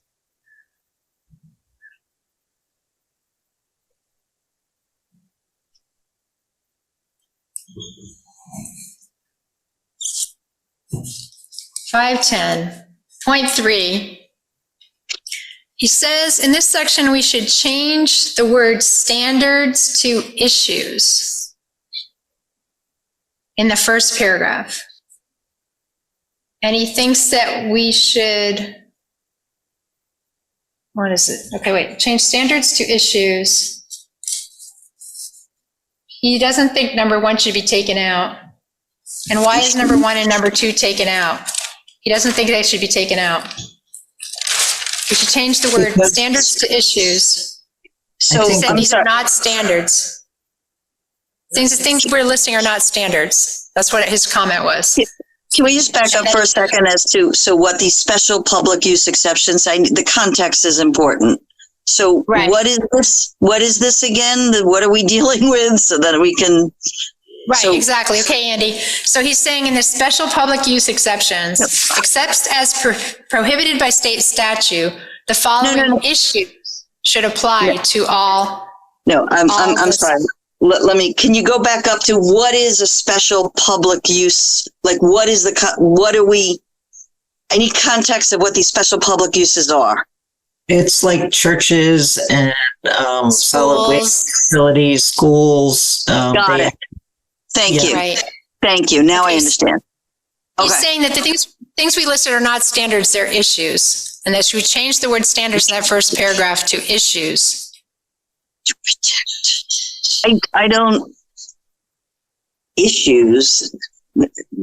So the issue would be unsightly or incompatible land uses, which we took out. Yeah, he says number 1 and number 2 should go back. Adequate circulation. Parking. I don't remember us taking this out. Yeah, so, we, the section 221.5A, which is referenced, directs you to do a site plan review on these specific types of buildings. And site plan review covers the things listed in 1 and 2. Yeah, but does site plan review really deal with unsightly land uses? I mean, is that does Rose or the DRB get to determine that, or we need to put that in? I mean, if it's not listed, I would agree. It seems like these should stay. Rose, can you weigh in? And I agree with Chris, of course. We talked about this and we didn't understand why they were taken out. So does everybody agree to change the word standards to issues? Is everybody okay with that? Concerns. I understand they're not standards, but I don't understand. I don't think the word issues applies either. But yeah, he was kind of struggling with what word applies, but he said it's definitely not standards. This to protect the following public concerns or the following, it's not, I mean, it's an issue. Said the That was- following. Apply an issue. An issue is a concept. Yeah, I mean, protect the privacy shall apply the following. Hang on, I'm gonna use thesaurus. Can you do thesaurus on this? Oh, I don't know how in Google Docs, and I use Google Docs. Hang on. Is it under tools? No, it might be. I've never used a Do I thesaurus. highlight it and go under tools? Yeah, try that. Spelling and do dictionary. I wonder what they say about, I mean. An important topic or problem for debate or discussion. The action of supplying or disturbing. Topics. I think you say the following shall be considered. And then you don't even have to say it's in That's a way to get rid of. Take the word out. That's a way to get rid of the proper noun. Yep. The following. Okay. Okay, we're good there. What do you guys think about we say 1 and 2? Leave it in. Is it apply? I mean, sorry, I don't know if it's apply. The following shall it's shall be considered because it's not right. Isn't apply stronger? Yeah, but I don't think it makes sense. The following shall apply to protect the privacy. Or I guess it's the protection of. You know what? Leave it. I'm fine. Okay. What about 1 and 2? We leave it? We put it back? I agree with it should be put back. Okay. 1 and 2. I hear Ryan. I hear Andy. I hear myself. Judy. Yes. How do I get rid of the lines through it in the Google Docs? You reject over on the side where it's got the bubble about there's a way to you should add comment, suggest edit. You go in there and then you reject it. I can't see your whole screen, so. Suggests edits. Yeah, so go in that one. Yeah, the highlight. Yeah, double click on that edit 132. Double click on that. See if it gives you an opportunity to accept or reject. Nothing happened. Or maybe just. I know. I'm just going to write a note to Martha because she's going to have the master copy anyway. Okay. We'll just say put this back. Yeah. Well, but that you can do it by comment. If you do it by comment. Yeah. So highlight both 1 and 2, and then right click, and you should be able to put in like a note or comment. No. Like add now, comment. Add comment. Yeah. If you right click your cursor, I think it should give you that. That little. Or right there on the little blue plus to the right. Yeah, right there. Yep. Comment. That should open it. There you go. Put these back, please. And then hit comment. Otherwise, it doesn't publish it. Yep. Okay. The next thing he has is section 520.2. Why do we have this? Why don't we just take it out? That's what his comment is. Where is Intentionally 520? left blank. Yeah, where we say intentionally left blank. I forgot why we did that. So we don't have to renumber the rest of the document. Yeah. Oh, he said Yes. we should take. He said we should take it out and read, and that's what he said. But anyway, okay.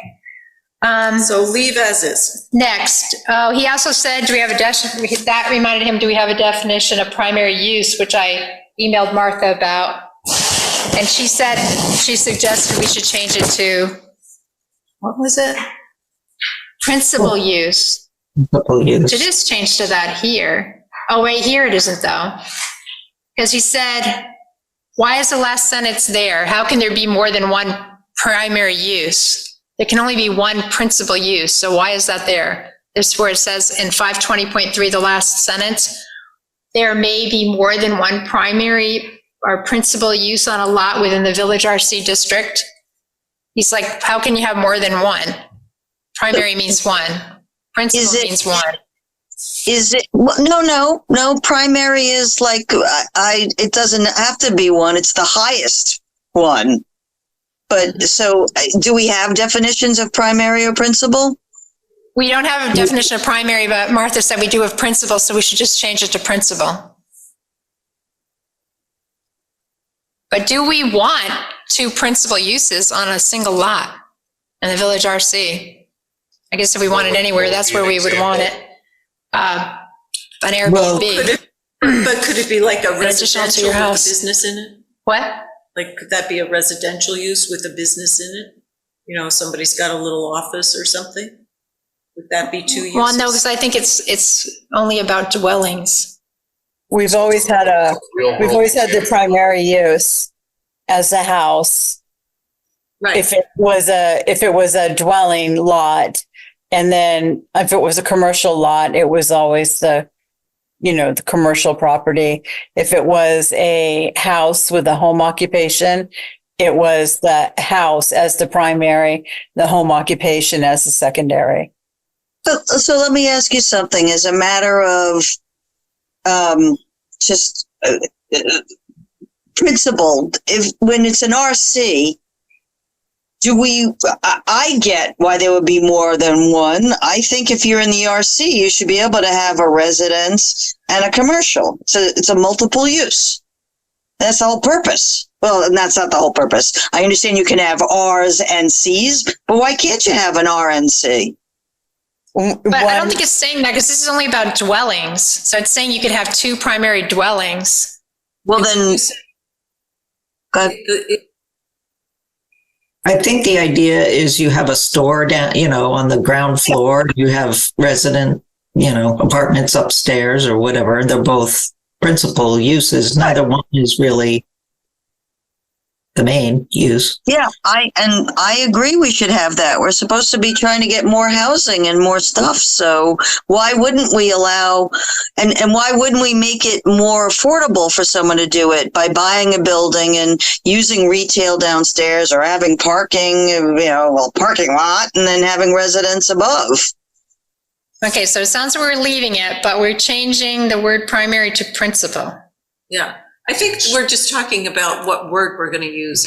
I don't think I don't think it's that we're not saying we can't have both.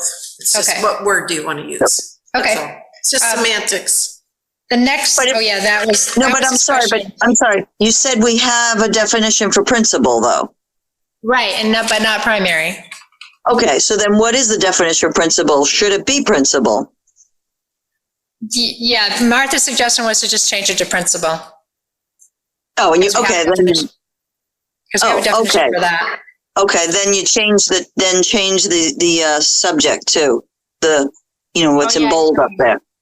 Yeah, you're right. Okay, principal.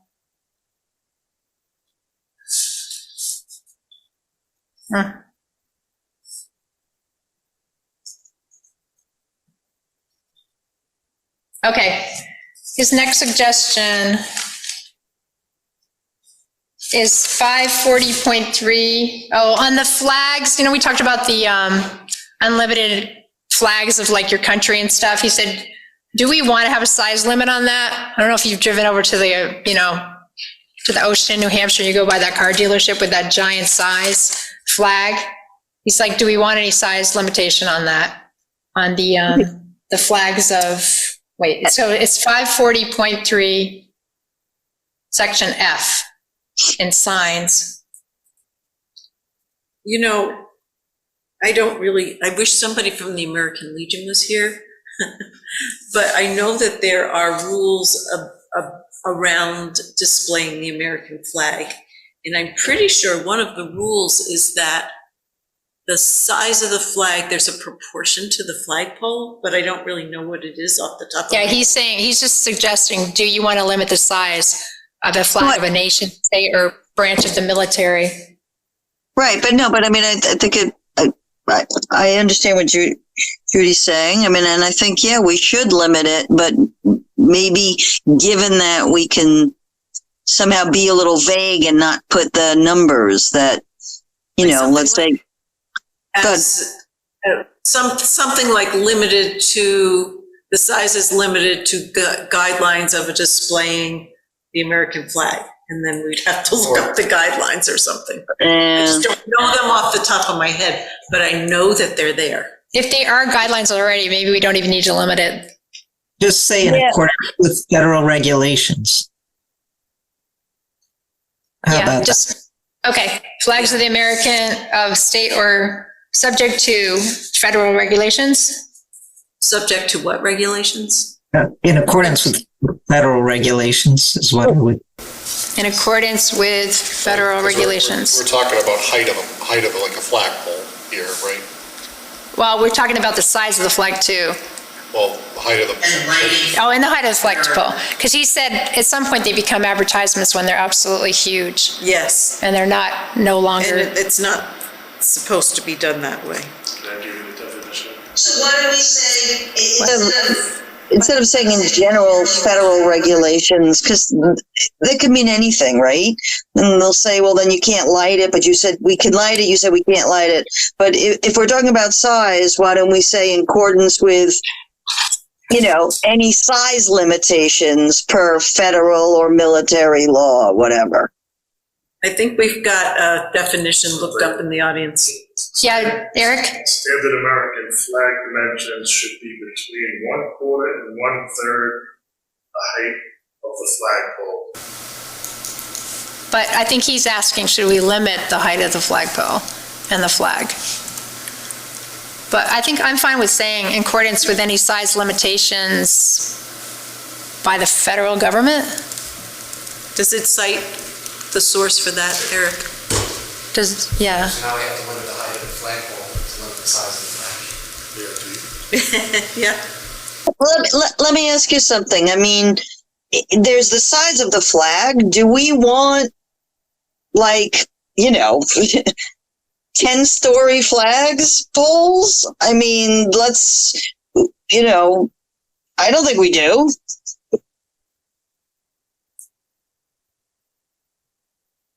Now look at the one in Maine. There's a big controversy about that. There's a American flag that you can see from internationals, but it is really, it's a real detriment to the community around it. So. Got it. Yeah, that's what he was referencing too. At the car dealership, that one? There's a few of them. Yeah. So a 30-foot flagpole, the max would be, a third of that would be 10-foot flag. So just to clarify that, that's a rule of thumb. Right. The American flag code is silent on what's the proper size of a flag compared to a pole. Okay. Yeah. That's just a. Are we okay with saying in accordance with any size limitations by the federal government? Is that okay that we added that? I'm sorry. Here, is there a pole size limitation by the federal government? Because if not, I think we should say with a flag size limitation by the federal government, and we should add a pole limitation. Good. What, Eric? That would be zoning. That would be zoning. You guys would zone the size of the flagpole. Yeah. Okay, so how do we zone the size of the flagpole? What do you want me to say? The flagpole shall not exceed. In accordance with a recommendation by American Legion. Those guys know these things. Okay, so the Inside and flagpole, out, I kid you the not. flagpole also I think follows it's a good within. thing. I'm not making fun of it. Let me be clear. I wish I knew. So can I just say the flagpole also follows the accordance with size limitations of the federal government?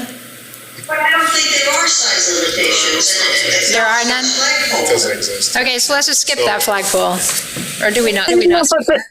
But why? I mean, I think that he's brought up, I know he had one comment, but I think there's a legit comment that we don't want these things to be 100 feet high or 1,000 feet. I don't know, whatever. How high do we want them? Shall not exceed. What do they have? What's in the memorial park? How tall are they? 20, 30 feet. That's what I think, 20. Let's say, do we say 30 feet? You know what, is this something we can actually table, do a little research on and come back and fix it at the next meeting instead of spending Yeah, this is 20 minutes on the size of a flagpole? Yeah. Because we don't know, so we just need to go research. But there is no research on it because there's no limitation. Eric's saying if we want to I limit it, we truly have to, think there we are can limit it people out there that ourselves. know, And if they were here, they could tell us. Yeah, let's find out how tall are the flagpoles at the Veterans Memorial. Yeah. Okay. That's, You could say. What, you could say, and shall be no higher than those of the town's flagpoles. Let's say that. The can't say flagpole that? shall be no higher than the town's. The village's flagpoles in the memorial green, however you want to describe it. The flagpole shall And be, there's one at Dorsey Park, and there's one down at the, behind the school. There's shall not 3 big ones in exceed town. Several, 17. the, Correct. okay, shall not exceed the current, what, how do I word it? let's just find out the height of them, and then we could just put in the height. Yeah, just leave a blank. We need to just come The back to blank, this. Okay, just put a blank and then we'll find out. Okay. And I am pretty sure it will be a really quick phone call. Yeah. okay. All right, next he has 14 hours. What section are we on, Terry? section 540.4. Prohibited signs. Why do we have a new category when it just is more prohibitive signs after N? Why don't we just call, I already changed it to OPQRS, the prohibited signs that were after the N. We started a new category that said, these signs are also prohibited. He just said, why are you doing that? Why don't you just list them all on the same list? That's fine. Which makes perfect sense. Moving on. Change is accepted. Okay, 540.5, the chart on signs. He mentioned there are no numbers beside, in the zoning district, the kind of signs I'm talking about are, wait a minute, I'll get this straight. No, I see where it is. We have got the question marks. It is. Yeah, the unaffixed size. There's nothing here for a yard sign, a banner sign, and he suggested, are you meaning one? And then maybe we want to just put in one beside those. Well, then you got to add the lines. I thought it was pretty obvious. One is the whole box. Yeah, but he didn't think it was obvious. Well, then If you think it's obvious, then we don't need to do anything. I don't care.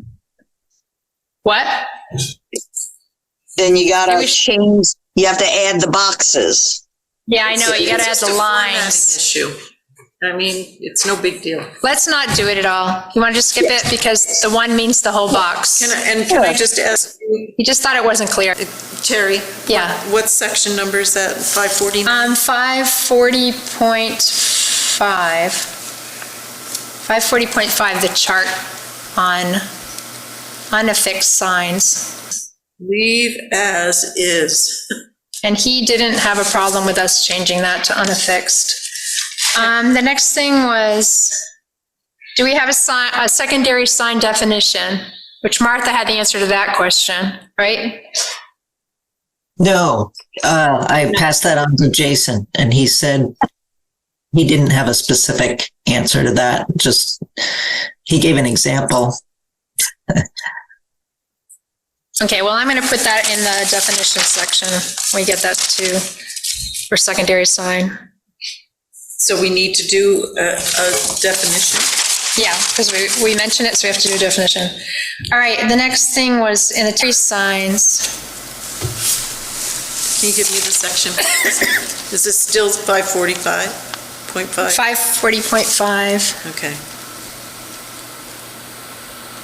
We get down to temporary signs, just before number 5. Okay, he said this part, number 5. Why is this in here? It says additional Additional permanent signs, in addition to the allotted freestanding wall, projecting, soffit, or awning signs on premises, that doesn't make sense, take out the A. Additional secondary signs may be permitted. Such signs shall not exceed 2 square feet. He suggested we take that out. It's like, why are we allowing an additional sign after we've already put in all our square footage for all the other signs? He's got a good point. Are we okay with taking that out? Number 5? Yep. Okay. His next thing is where it Terry, says, I, for the minutes, I need you to go back up so I know it's number 5 of what section, please? number 5 of wall-mounted signs. Perry, Yep. those 2 square feet, I believe those have always been like exit for parking, where it says, exit or entrance. Oh. Those type of signs. But, or, like, I can't think of what else it would say, Do you think it should stay in there, Rose? one way, that type of stuff.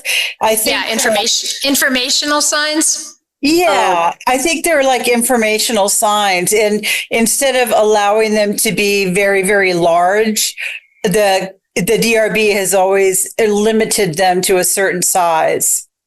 Okay, so we should leave this here. So for example, like a sign by Dunkin' Donuts that's on the wall that says parking. Yeah. So, but Okay, I'm I gonna think write it we down. need, but I think we really, that makes sense, but I think we really need to specify that. Yeah, I think Otherwise, it should be better written, and it should be say that it can't be internally lit and flashing and osculating and, well, so but I think, so what if you, we say such signs shall not exceed 2 square feet and and everything else applies, right? and it should be specific. It should be for certain things, Yeah, it sounds like it's regarding traffic flow and parking. Exactly. And that makes sense. That's public safety. That's perfect, Andy. That's perfect what you said. Okay, so if we said, shall not exceed 2 square feet and all other conditions apply, and then say examples. No. No? No. No, After secondary signs, I would put for traffic flow and parking. Okay. Does that cover everything people are thinking about? Yeah, and it limits it. Okay. Okay. All right. The next thing he had was where it says the 30-day increment thing. He said we should emphasize the 30 days and not one sign, because it sounds, the way we have it, it sounds like you could come in one day and put up, say, I want a 30-day sign. The next day, say, I want another 30-day sign. The next day, say, another 30-day sign. And then you can have like 10 signs for 30 days or 30 signs for 30 days. You said it's not clear, and that we should say that it's, that it's one sign within a 30-day period, and it's limited to one sign. That's his suggestion. Agreed on the concept. Can you show us the language? Yeah, I'm trying to find it. I think it was right above. I think you were there. I saw 30s. Yeah, there you go. Right there. Only one temporary sign is allowed per lot within a 30-day increment. Only one is allowed within that 30 days. That's the language he wanted us to add. Okay, so can you scroll up so I can get the section in the minutes, please? The section is temporary signs. Section E, temporary signs. Section E. 1B. Only one temporary sign is allowed per lot within any 30-day increment, is how he thought we should change it, and only one is allowed within that 30 days. Only one? I guess I'm not, which part is new? The second sentence? The temporary? Some person must obtain a permit. I don't know why it's not in blue, because the changes I made in blue. Only one temporary sign is allowed within any 30-day increment. Yeah, it's definitely B. He said, because I changed that to only one is allowed within that 30 days. But I guess I don't understand what that adds. What was his comment? If you have one sign, yeah. Say it, read it to us again, please. Okay. He wants us to emphasize that during that 30 days, it's only for one sign. And he said to suggest language like within any 30-day period with a 30-day duration, only one at a time. And his concern, that the way it's vaguely written, he said it sounds like you could go in every day for 30 days and end up with 30 different signs, and then just go in again the next 30 days and have 30 additional signs. Well, so is this language that we're looking at, only one temporary sign is allowed per lot within any 30-day increment? Yeah, that's what he wanted us to add. Okay. but, and he's saying only one is allowed. So in other words, he just wants it to be a continuity of that one sign. Because I read the same issue as he's saying. We're just doubling down on the same vague issue. Only one is allowed within that 30. How do we fix it then? I think the first sentence and then take out the other one. Only Yeah, one me too. temporary sign is allowed within any 30-day increment. I don't understand why that's. So, but wait, and don't you, and since you have to get a permit, right? Who cares if it's 15 days into 30 days, somebody wants to get something new, they got to get a permit, right? I guess what's the difference if it's a rotating one, if they all need to be permitted? He's just saying the way it's vaguely written, that they can have more than one sign at a time that's temporary. Only one temporary sign is allowed per lot within any 30-day increment. Pretty clear to me. Is anybody else confused by that? I'm not. Maybe I changed. I think I changed it already, but I don't see where it didn't come out in blue like my other changes. All right. So let's hang on a second. Let's switch over to maybe Martha. Can you find that section and see what we had? Yeah, I'll check. And I'll look too, because I have opened the stuff. Planning Commission. That's I'm running out of power, Tier. Well, it's getting pretty late. Yeah, it's getting pretty late. Should we meet again and just finish? How much do we have left? We have a page and a half. Yeah, we're not going to get through that. No, we're not. So, yep. Let's just finish this one up. This one. The signs, you mean? Well, we're in the middle of it. Okay.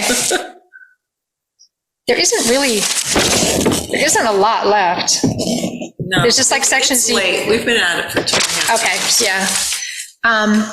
Okay, so to finish it up, we're okay with that, what that says about signs. Number 4, when allowed just one say leave temporary. as is. Right before section. It sounded like we didn't know if it was as is. So Number 4, right here, his banner signs thing. I'm sorry, what?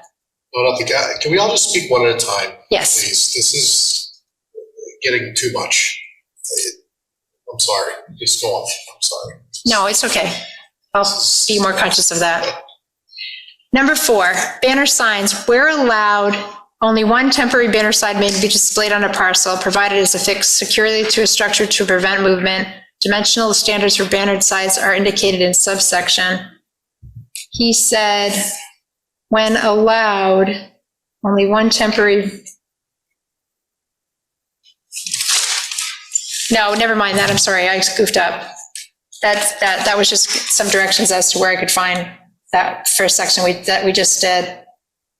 Okay, so I'm done with signs. The next thing was into noise. He just wanted us to add a paragraph at the end of the noise thing.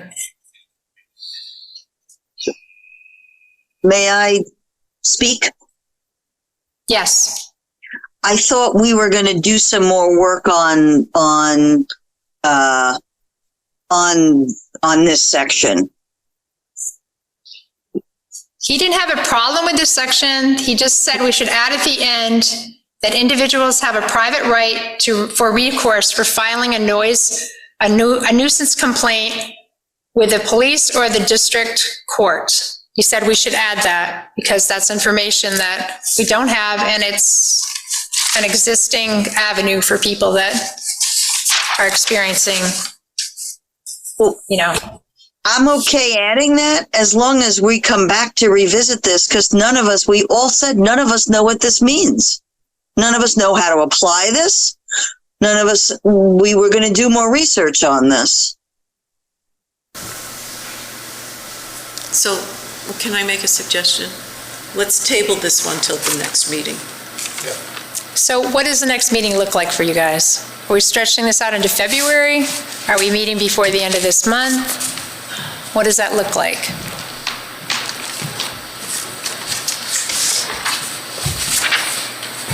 We have any more time restrictions?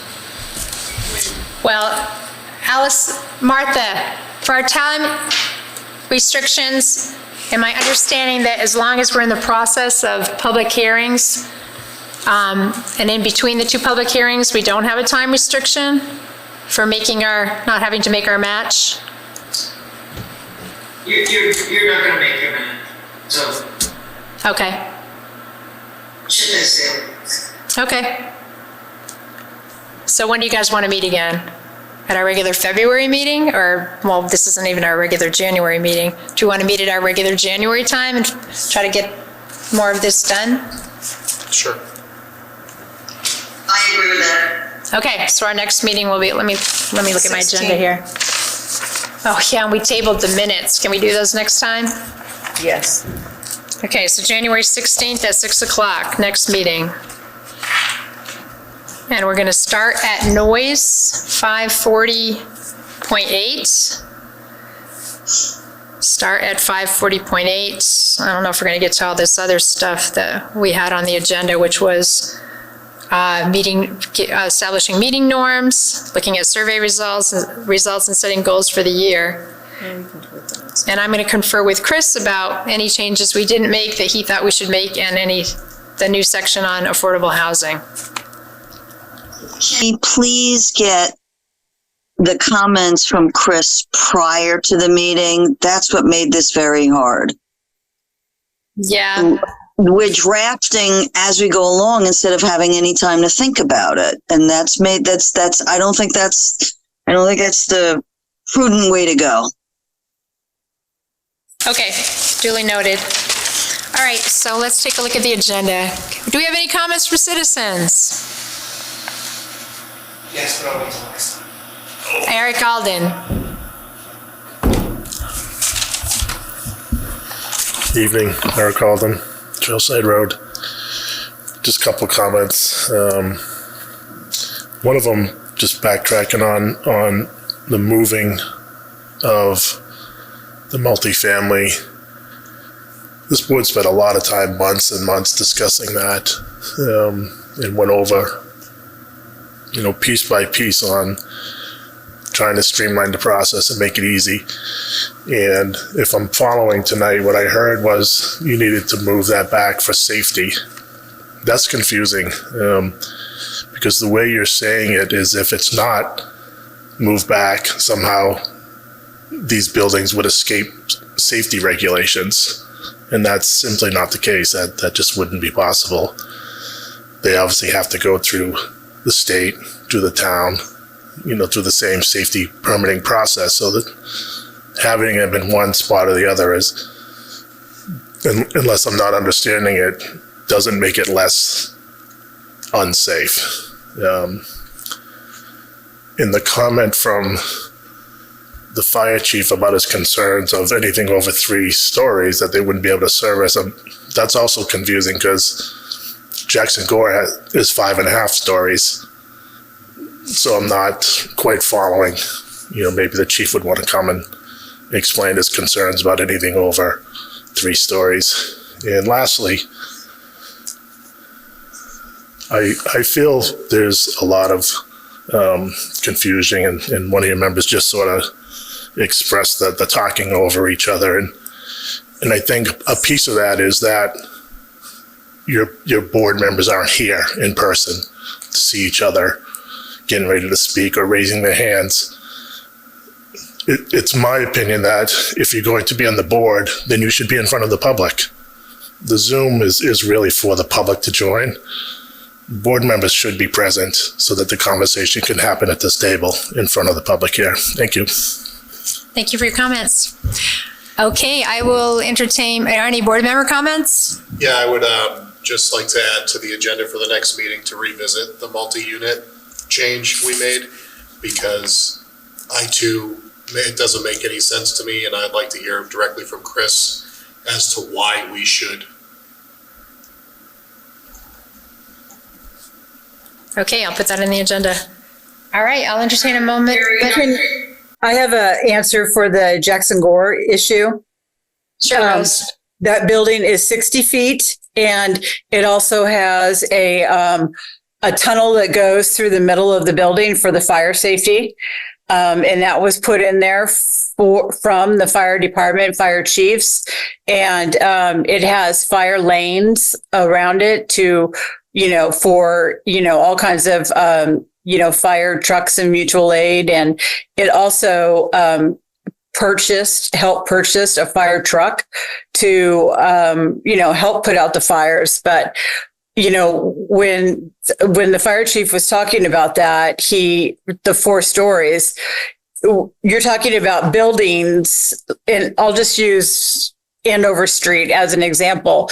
You're talking about buildings that are very tightly close together.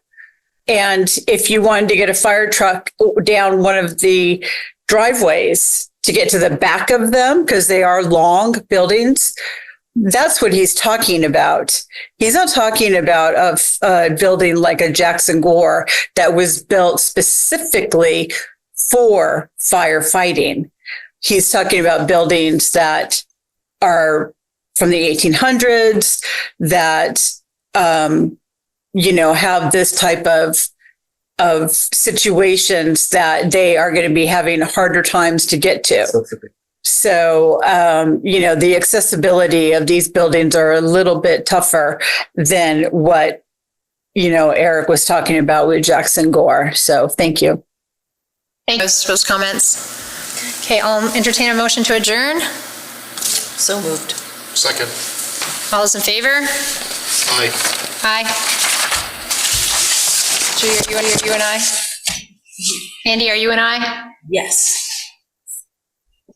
Yes. Okay, we are adjourned. Thank you so much.